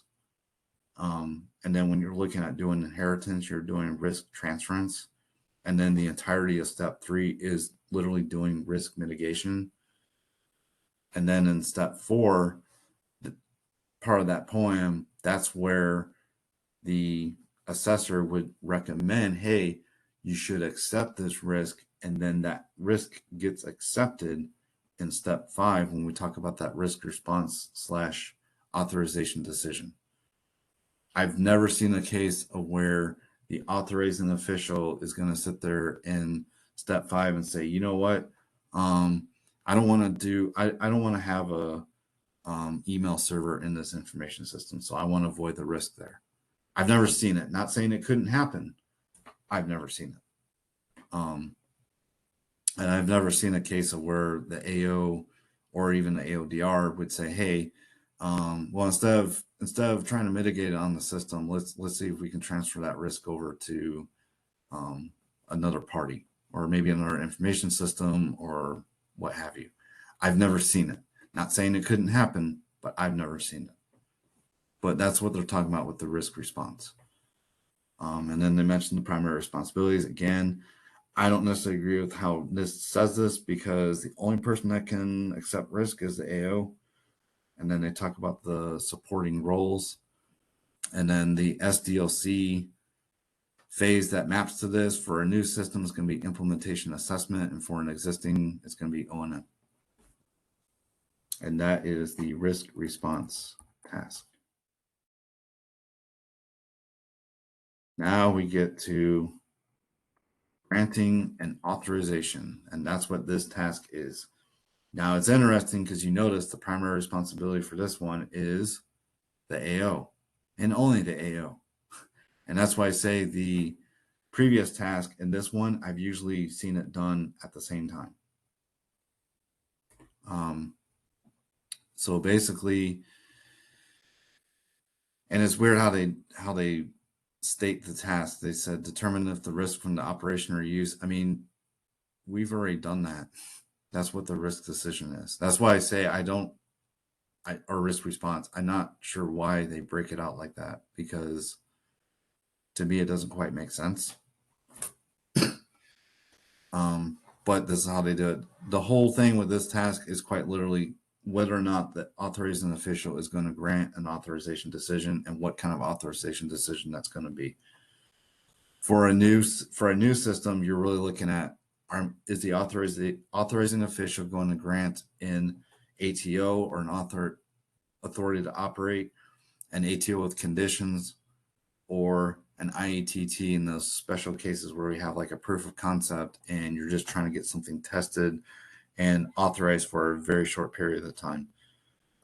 For an existing system, that's where you could have where the AO looks at it and says, you know what, the risk is too high on this and there's really no way to fix it.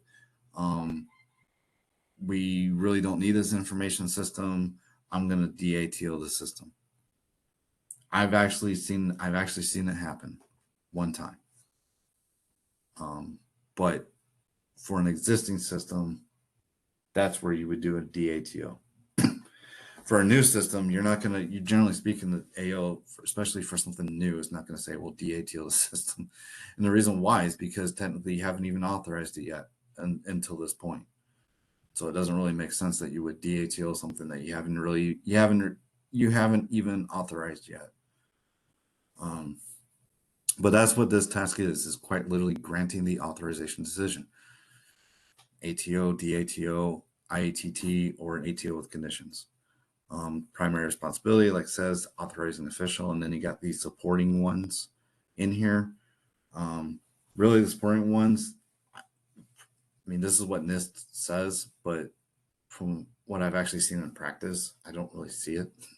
I usually see it where the package goes to authorizing official with everything in it, and then the authorizing official will accept the risk or not accept the risk, whichever for the risk response, and then sign the authorization decision document to actually grant either an ATO or an ATO with conditions.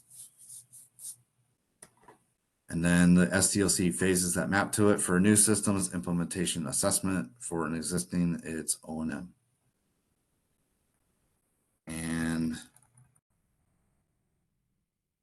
going into the next task and the last task for step 5, authorize, is authorization reporting.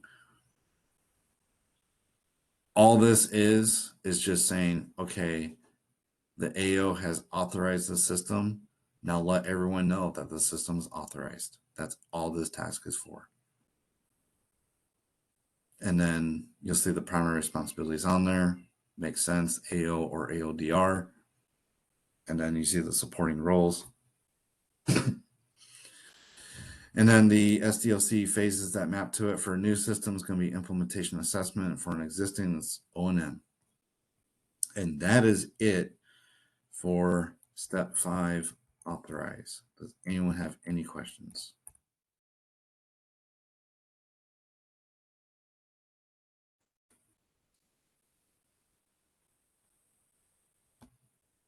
So there really is no difference with the with those 2 steps. It's just that they decided to include it and basically just reiterate that this is where the determination is made for the risk response.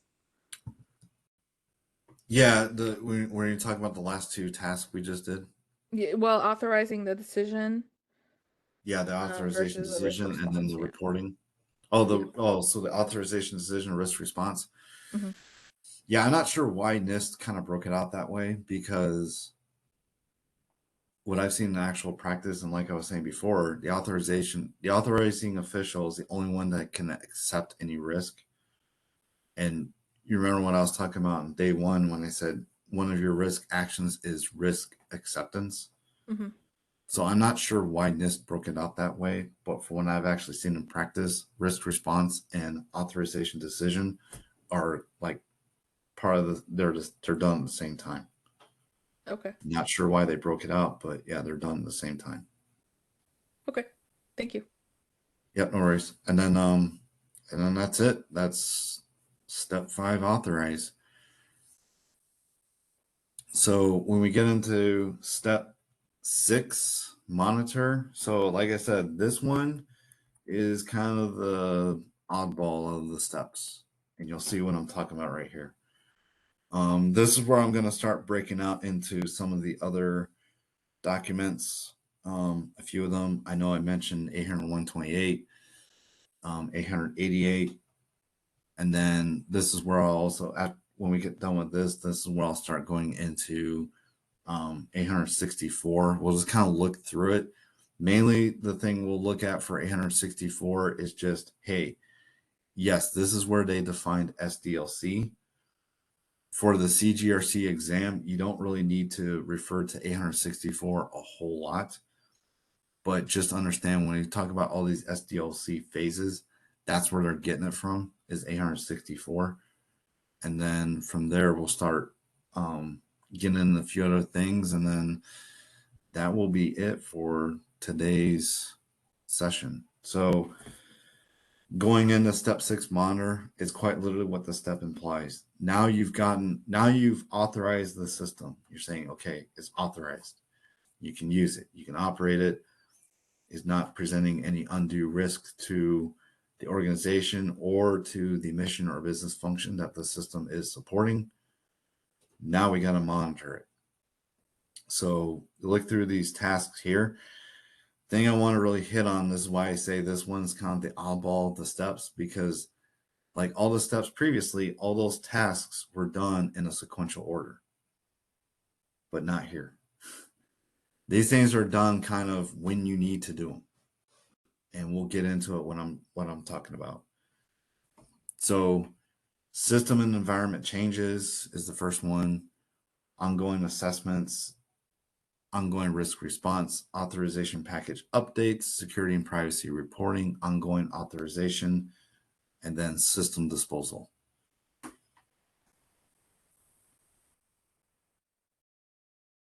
So the first one, system and environment changes. So this is where you would start looking at a document that's called the NIST 800-128, which is configuration change management. And I do have it, so let me pull it up real quick and we'll talk about that one a bit, because there's some key things in there that you should be aware of. Pull up here.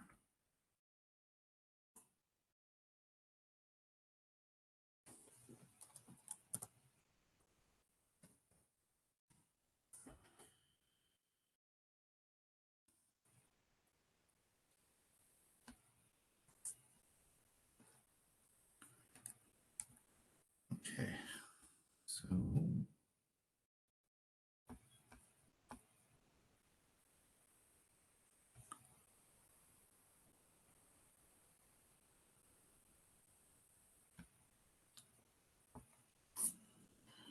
okay, so NIST 800-128. So when we talk about changes, this is a core document for managing change. Now, you'll see the title of the document, Guide for Security-Focused Configuration Management of Information Systems. What they're talking about is whenever you're doing change management. One of the terms you'll see it mentioned in here is when they talk about what's called SEC-CM, which is also known as Security Configuration Management. The key appendix that you really would use for when we talk about configuration change management is right here, Appendix I. And I'll go ahead and go to Appendix I. I'll see what I'm talking about. So here's Appendix I. The security impact analysis, right? So anytime you do a change in your information system, you really should do a security impact analysis. And the reason why is because that security impact analysis is going to tell you if you need to rework controls, if there's going to be any change in your risk, if there's a possibility that you might need to reauthorize your system.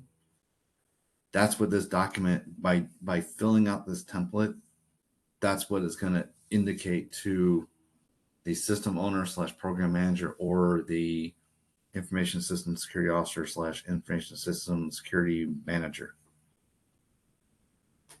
Generally speaking, the people that I see do this in practice is going to be your ISSM / ISSO. But it could also be the system owner / program manager. But this document, this template, went through it. I mean, it's basically like you're going to do a change. And then it's quite literally documenting what you're doing to help you determine if you're going to actually change the security requirements for the information system if you're going to introduce any risk, and ultimately if you're going to need to do a reauthorization of the information system. You can see this template, what it goes over, what are you changing, right?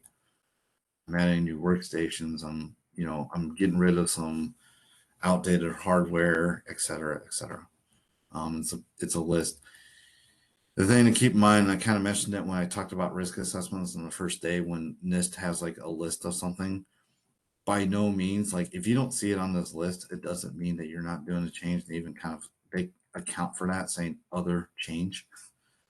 So if there's something on here that you don't, something you're doing, but you don't see it here, then go with other change and then move forward with the security impact analysis.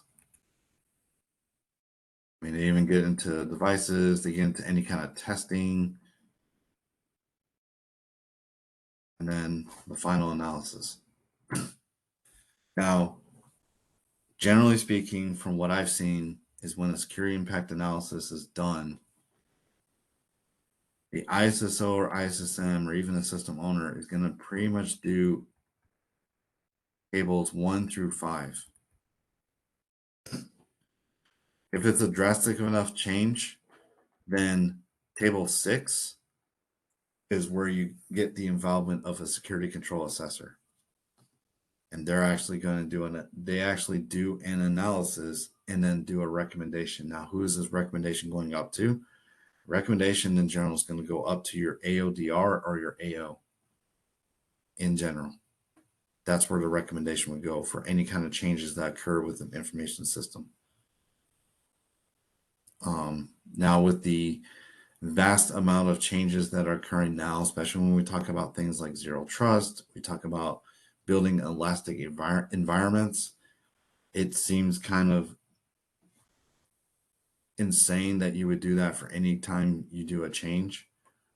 And from what I've seen is that NIST is recognizing that. So there's probably going to be updates to this document for the time being. Right now, this is what's there.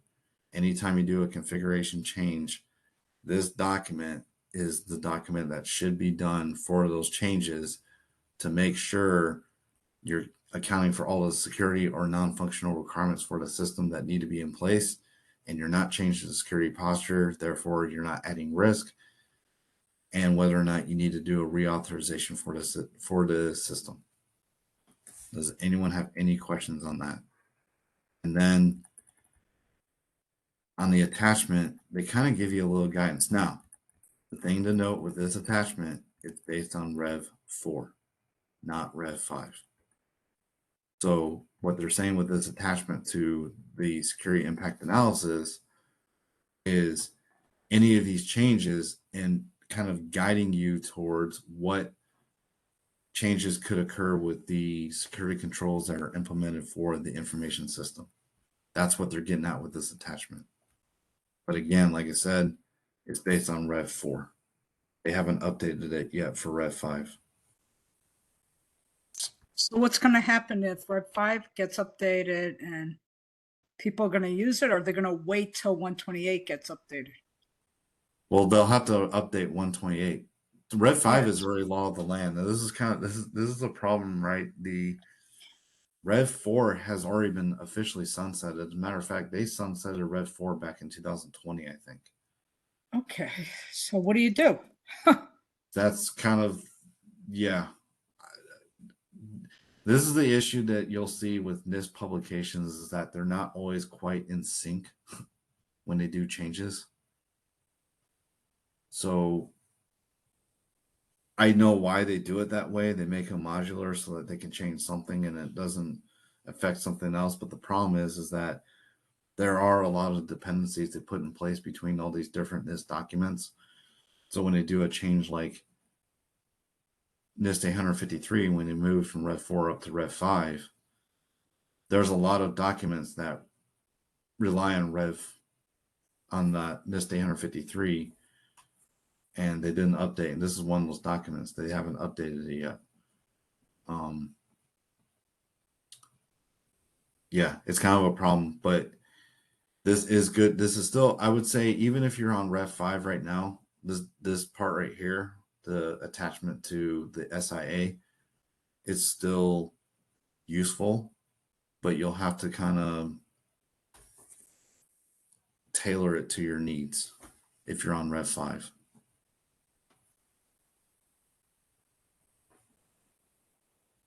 But when we talk about security configuration management, this document is what we're talking about. And specifically this publication, but also really when we get into the actually documenting the change, what needs to occur, that security impact analysis is what should be done.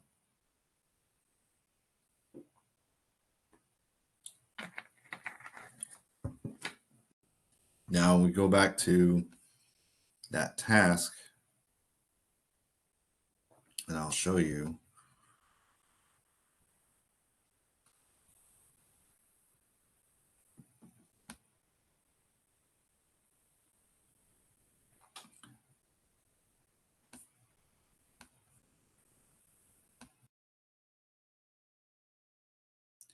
So when I look back at that task, it says right there, monitor the information system and its environment of operation for changes that impact the security and privacy posture of the system. And that's why I just showed you the specific thing you would use to make that determination is the security impact analysis. And then they say the expected outputs. I mean, yeah, these things could change, but again, that's going to change. You first should do that security impact analysis before you would do any other updating. And then they say primary responsibility. Yep, system owner or the common control provider, the CISO or CISO. And then, of course, when we're talking about privacy, the SAOP or senior agency official for privacy, supporting roles, and that all tracks. I would say that usually the primary responsibility, they mentioned the system security officer, system privacy officer as supporting. Usually the primary responsibility ends up falling on those roles, not so much. I mean, ultimately responsible is system owner, but the ones that are actually doing it is going to be your system security officer or system privacy officer. They're the ones that are actually going to do it. And then when we look at the SDLC phases, whether it's a new or existing system, yeah, we're in O&M, which makes sense. We've already built the system, especially if it's a new system, we've already built it, it's in operation, we've already given it a brand new authorization to operate. Now we're monitoring it. So for both new and existing, it's O&M. Now, I think they mentioned, yeah. So now if you notice, in the references, they mentioned 830. They mentioned 801.28. 801.37 is the ISCM document that NIST has for conducting continuous monitoring for an information system. I don't want to dive super deep into that one because really you need to be familiar with it. But for CGRC, they're not gonna, from what I remember on the exam, they don't ask a whole lot from it. But just be aware of that document. That document is intended to really inform more of the organization when the organization is building, like what I mentioned yesterday with regards to the organizational level continuous monitoring strategy. That's the document that the organization will use to help build out their strategy. And then when we get into the step 2, and I talked about the continuous monitoring strategy for a system, that's the document that's going to be used to help build out that strategy for the information system.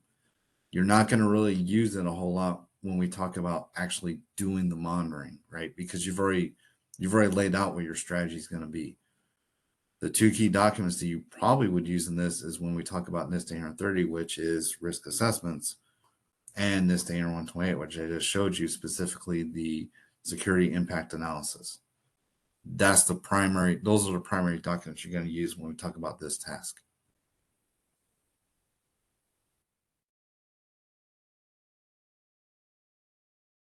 So when we talk about ongoing assessments,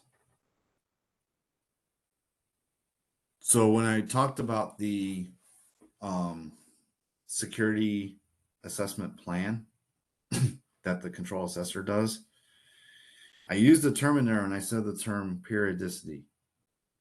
That's where this comes into play. So say for instance, when you're going through, and again, this says you do it in step 4. I've seen it done in step 2. Excuse me.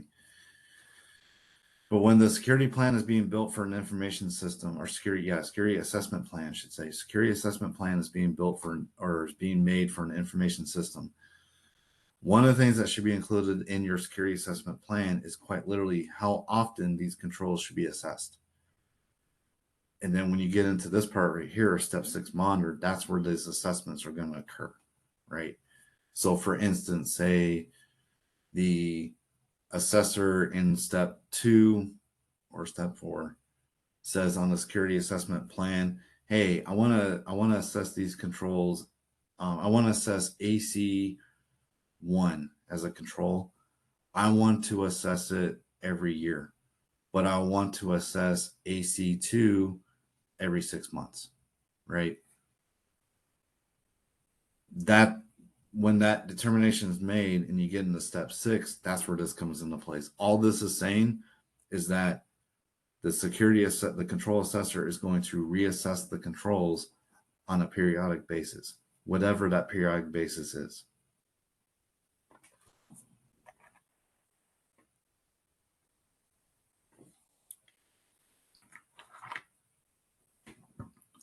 But that's basically what ongoing assessments is.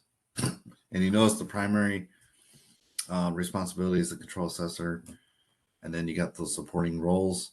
Again, like I was saying, it's pretty much what was done in step 4 when we talk about assess is being done again here, but on whatever controls that the assessor stated would be reassessed in the security assessment plan. That's what's being done here. And again, it just depends. It could be 6 months, could be every month, could be every year. It just depends. And then, as for the SDLC phase, doesn't matter if it's new or existing, we're still talking O&M.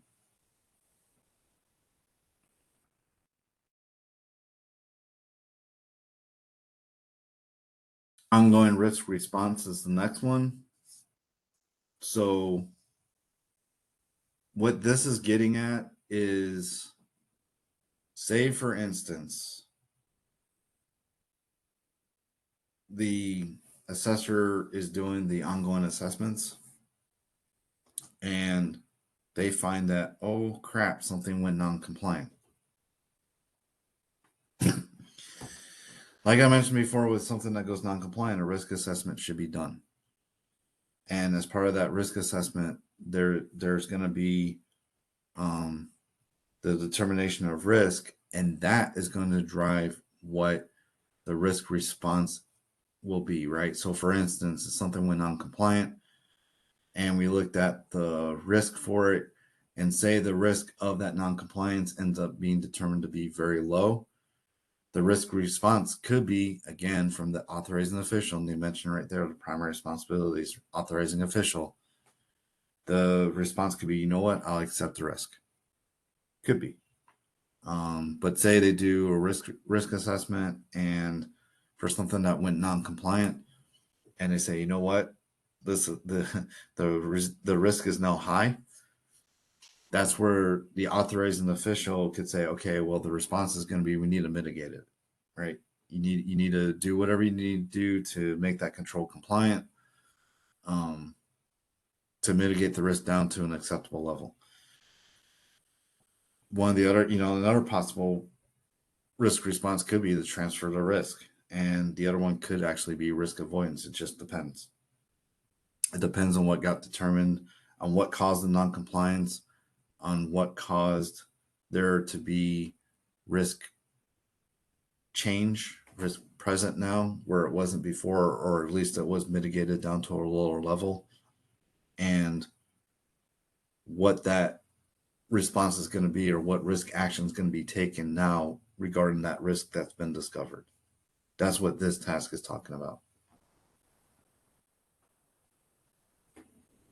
And you see the potential inputs to it: security and privacy assessment reports, organization and system level risk assessment results, security and privacy plans, and your POAM. And that makes sense. And then your output's going to be, they say, mitigation actions or risk acceptance decisions. I don't necessarily agree with that output. It should just say risk action, right? Because I can see a case of where they might say, let's avoid the risk, or let's transfer the risk. It's really any risk actions. It's not just mitigation, and it's not just acceptance. It could be any risk action. And then updated security and privacy assessment reports. And then they say for the primary responsibility, of course, it's going to be the AO. Excuse me. And then they talk about the system owner / PM or program manager. And then they talk about the common control provider. And that's going to be when we talk about common controls. And then they list out the supporting roles. And then the SDLC phases that map to it is for both new and existing, it's going to be O&M.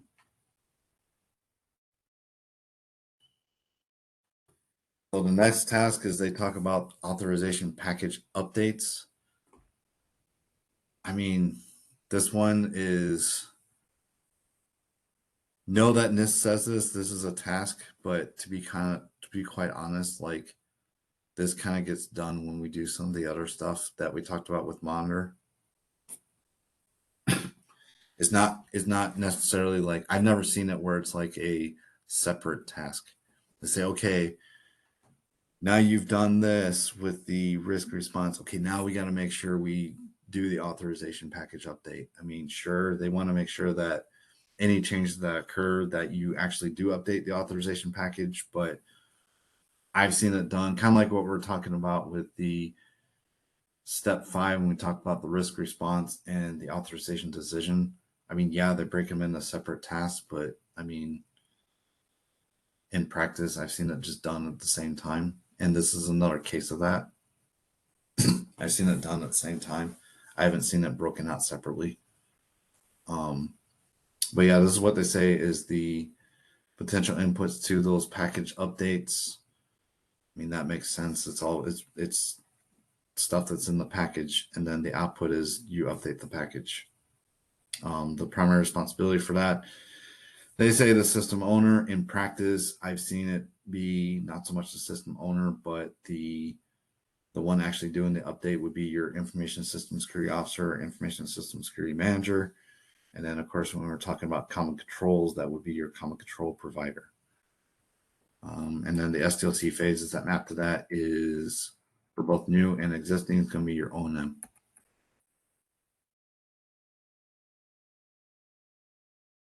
So the other task that they talk about as part of Monitor is your security and privacy reporting.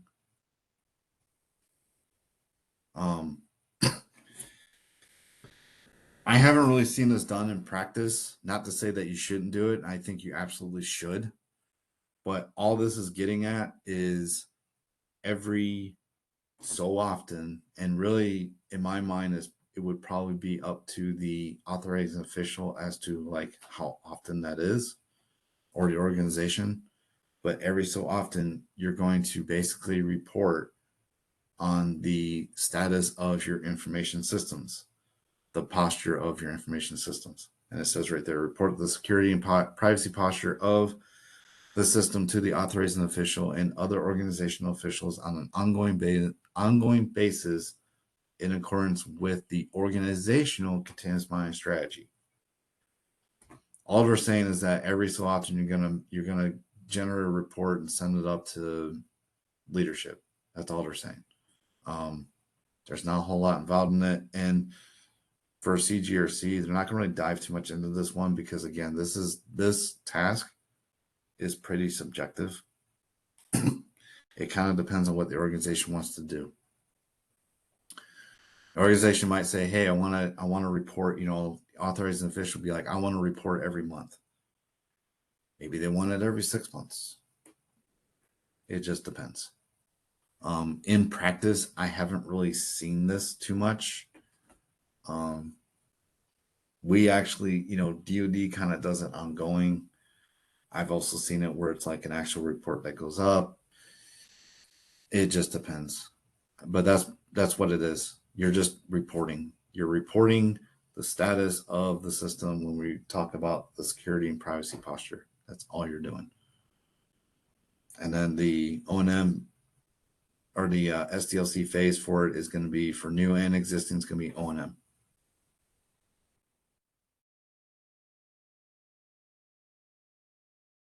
Ongoing authorization.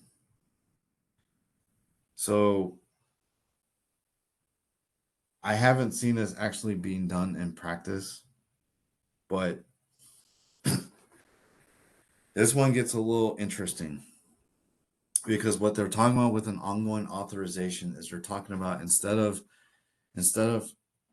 an authorizing official granting a system a 3-year ATO, what they're saying is that in certain organizations, or what you could do, what the authorizing official could do, or the organization could do, is say, hey, look, as long as you're doing all this continuing monitoring things for this information system, and as long as the risk doesn't become unacceptable, we don't have massive changes to the information system, things of that nature, as long as you're doing everything you should be doing and continuously monitoring the system, we don't have to go and reauthorize the system. We just keep it authorized, is what they're saying with this task.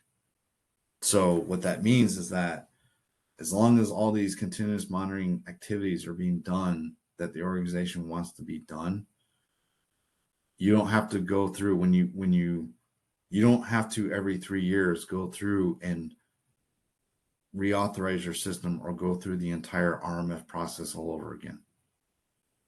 You just keep the system authorized. You're doing everything you need to, proper care and feeding, etc.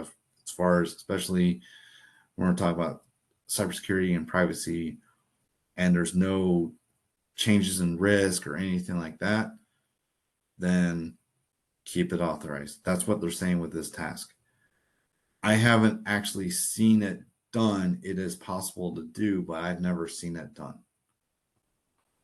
And I'm not too sure about other federal agencies, how they go about doing ongoing authorization, or if they even do it. But what NIST is saying is that technically you could keep a system authorized ongoing as long as things don't change that necessitate the system to be reauthorized. That's what they're saying with this task. So they talk about the potential inputs to it. I mean, that all makes sense. The risk tolerance, security, privacy, and posture reports, POAMs, organization system level risk assessment results, and your security and privacy plans. And then the output, it's basically we keep this thing authorized. And this works for both systems and for common controls. Generally speaking, common controls, now this is purely my opinion on this, but common controls should never really need to be reauthorized, I would hope, unless something massively changes inside the organization. Common controls shouldn't have to be reauthorized. You should be able to do an ongoing authorization with common controls, because again, common controls predominantly are like policies. As long as you're doing the proper upkeep, all that, they should be doing just like you do it with an information system. You shouldn't have to reauthorize your common controls. And then the primary responsibility for this, surprise, surprise, is the authorizing official, and only the authorizing official. And then they talk about these supporting roles. They talk about your senior accountable official for risk management or risk executive function, or CIO, your SASO or CISO, your SAOP, again, if you have privacy, and your AODR. And then for the SDLC phases, both new and existing, it's O&M. Now we get to the last task in monitor. And that's when you say, hey, you know what? We don't need this system anymore. And when we talk about this, this is where I also will start talking about the SDLC a little bit from 864, and we'll also start talking about NIST 888, and you'll see why we start talking about NIST 888. NIST 888 is actually covered on the exam. It is. I do remember it being on the CGRC exam. But NIST 888 is talking about media protection. And you'll see why we talk about it when we get done talking about this last task of Step 6 monitor. But all they're saying with this task is this is where you say we no longer need the information system. We're going to get rid of it. We're going to decommission it. We're going to dispose of the information system. Now, I've seen this mistake made where, or I've seen it where people haven't really planned this out, and they really should. Because at the end of the day, what are you trying to protect? Does anyone know? When we talk about disposal of an information system, what are we trying to protect? Data, sensitive data. Your information. You're trying to protect the information.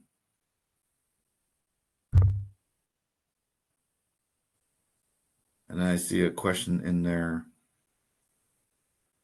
with the Appendix D SEC CM plan. Is this the same as the security plan format for the CMMC? We'll get to that when we talk about CMMC, but it's going to be along the same lines. But yeah, to answer the question, yeah, it's data. It is going to be your information, right? At the end of the day, that's what you want to protect. You want to protect the information. So as you go into doing the decommission for or the disposal of an information system, you want to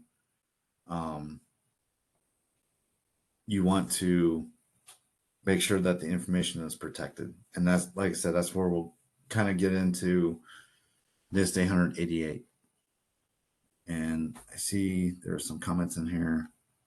Could not see the document. Which document were you talking about? The NIST 800-128?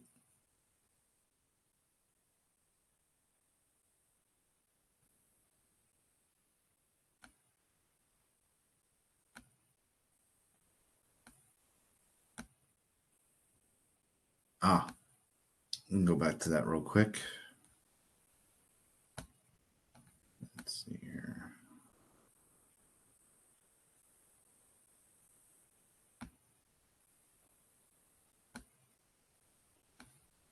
Can everyone see this?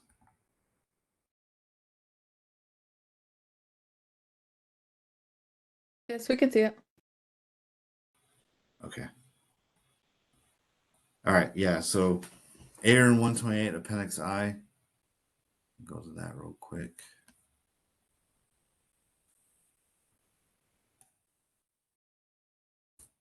Real quick. Yeah, but that's what this is. It's basically when you're doing that configuration change management, you're actually documenting, you're trying to figure out if you have a change in your security posture. It's a form. It's got these tables in it.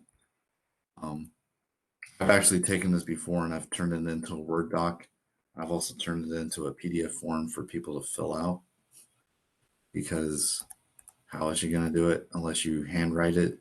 But yeah, it's a form, and you just go through and you fill it out. Now, when you're talking about, I didn't quite get into this, but when we're talking about like how you do configuration management, this document is really important because it actually tells you how you should do it. It gives you flow diagrams of how you actually should do change configuration management. So I don't want to get super in-depth into the steps of actually doing it, because on the CGRC, they don't really dive super deep into this, but I would definitely give this, when preparing for the CGRC exam, I would definitely give this a read. And especially when you look at these process flow charts, and then also be familiar with the And they even give you a CCB charter sample. So when we talk about at an organizational level, and we talk about establishing a change configuration board, that's what CCB stands for, change configuration board. And generally a change configuration board, in order for it to exist, has to have what's known as a change configuration board charter. This document gives you a sample of what that looks like. And that would be something that's done up at the organizational level. But yeah, be familiar with how to do this, because again, this is how you really know whenever you're doing changes after a system's been authorized. This is how you know that whenever you've done changes, what those changes are actually going to be, and what it's going to what the changes will be, and what impact that's going to have when we talk about what your security posture is going to be for the information system. So going back to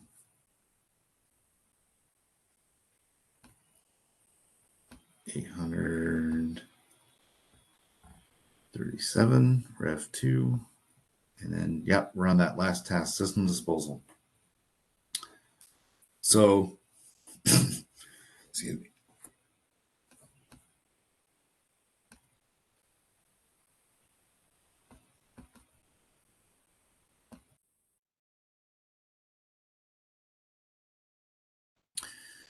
So when we talk about system disposal, the key thing to know is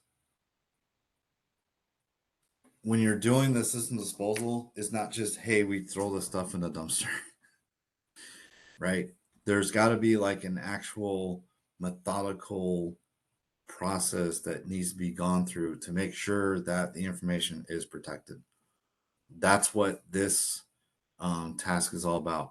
Generally speaking, that, and they talk about with the expected outputs, right? Disposal strategy, updated system component inventory, and updated security and privacy plans. Generally speaking, yes, you definitely want to have like a strategy, like a plan. You want to have a plan of how you're going to do it. For those that are familiar with project management, in my mind, this is a project when we talk about disposing of a system. They don't hit on it in CGRC, and I think that's kind of a shame, because when we're actually talking about doing system disposal, it in and of itself should absolutely be a project, like a full-on project, and managed like a project. It's that important because you want to make sure that you don't have any leakage of information, right?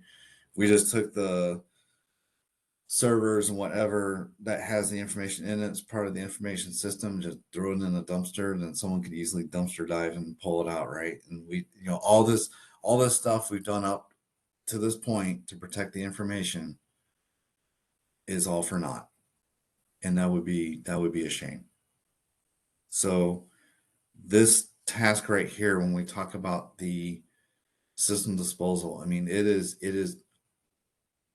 all the other things that we do inside of RMF are important, but I would almost say this one, I usually end up putting special emphasis on it, because it's kind of, people kind of look and go, oh, well, we're just getting rid of the system. It's like, yeah, but we got to protect the information still. Like, that hasn't changed. Yes, we're getting rid of the system that has the information in it, but we still got to protect it. So they don't, and even with the NIST publication, like, for some odd reason, they don't get super in depth with what you do here. I really think that's a shame.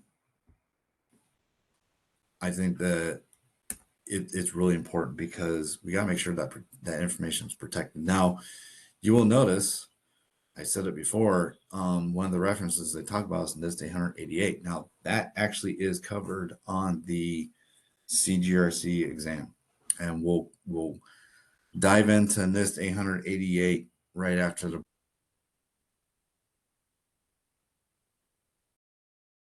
for a new system.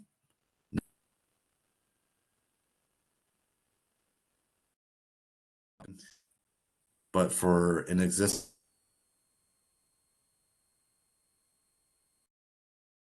kind of go through the SDLC and 864.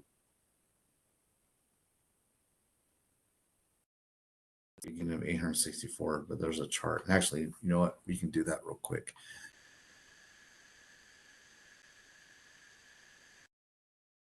You don't really need to know a whole lot about 64, but it's a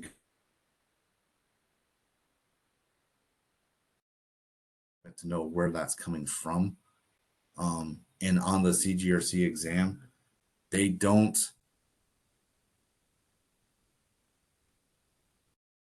see. It's going to ask you questions revolving around what steps of RMF for the other monitor tasks. It was all O&M. Left is of the SDL.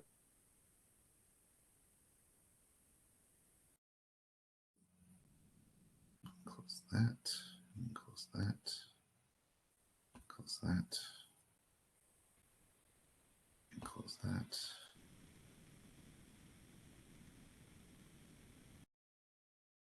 Let's see here. And then you want to.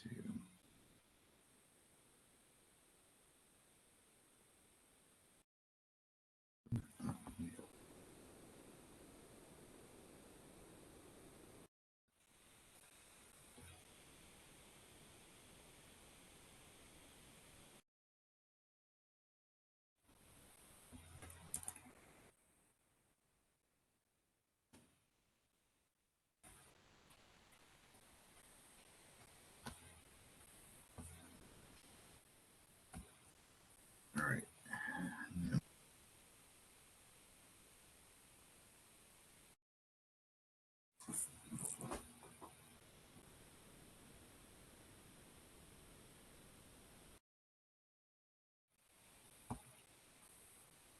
So can everyone? I think some people here are familiar.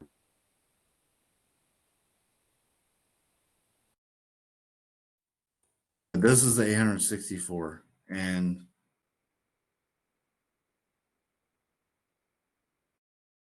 we're in depth into this one.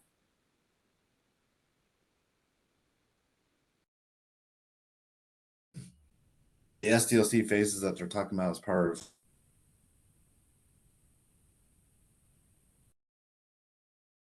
they're pulling it from 864 and 860.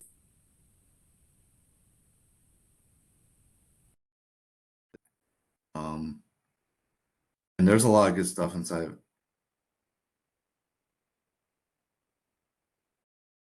Sunsetted 864. They moved it over to 8. Some things they kind of around when we talk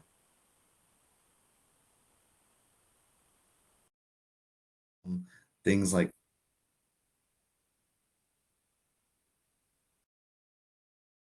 will make a lot of sense.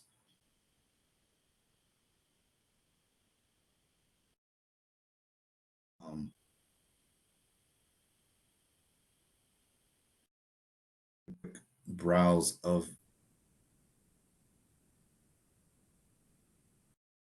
is a lot of the stuff when we talk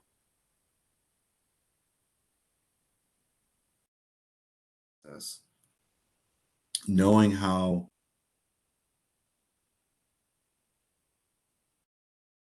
it's going to help you judge. Chris, you're going in and out again. But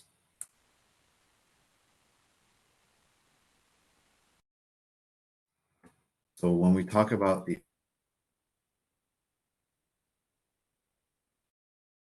with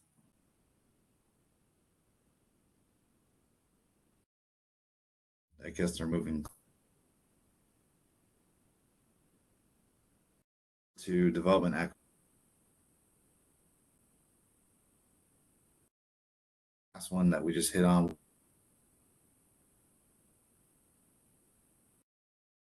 So that is your SDLC. 864 Rev 2 is the document you want to use if you're going to study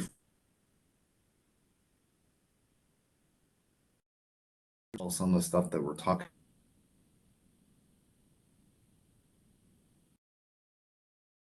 about.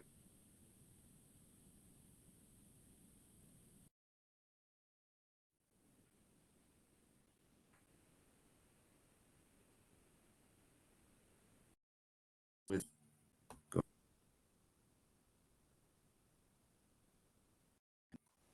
in yesterday with that, is everyone here?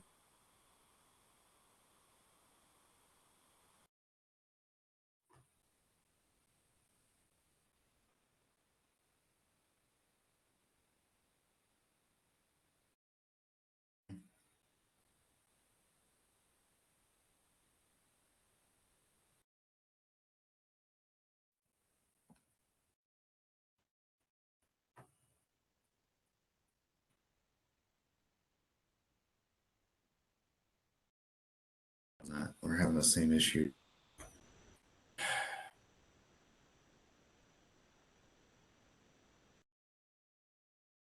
I might have to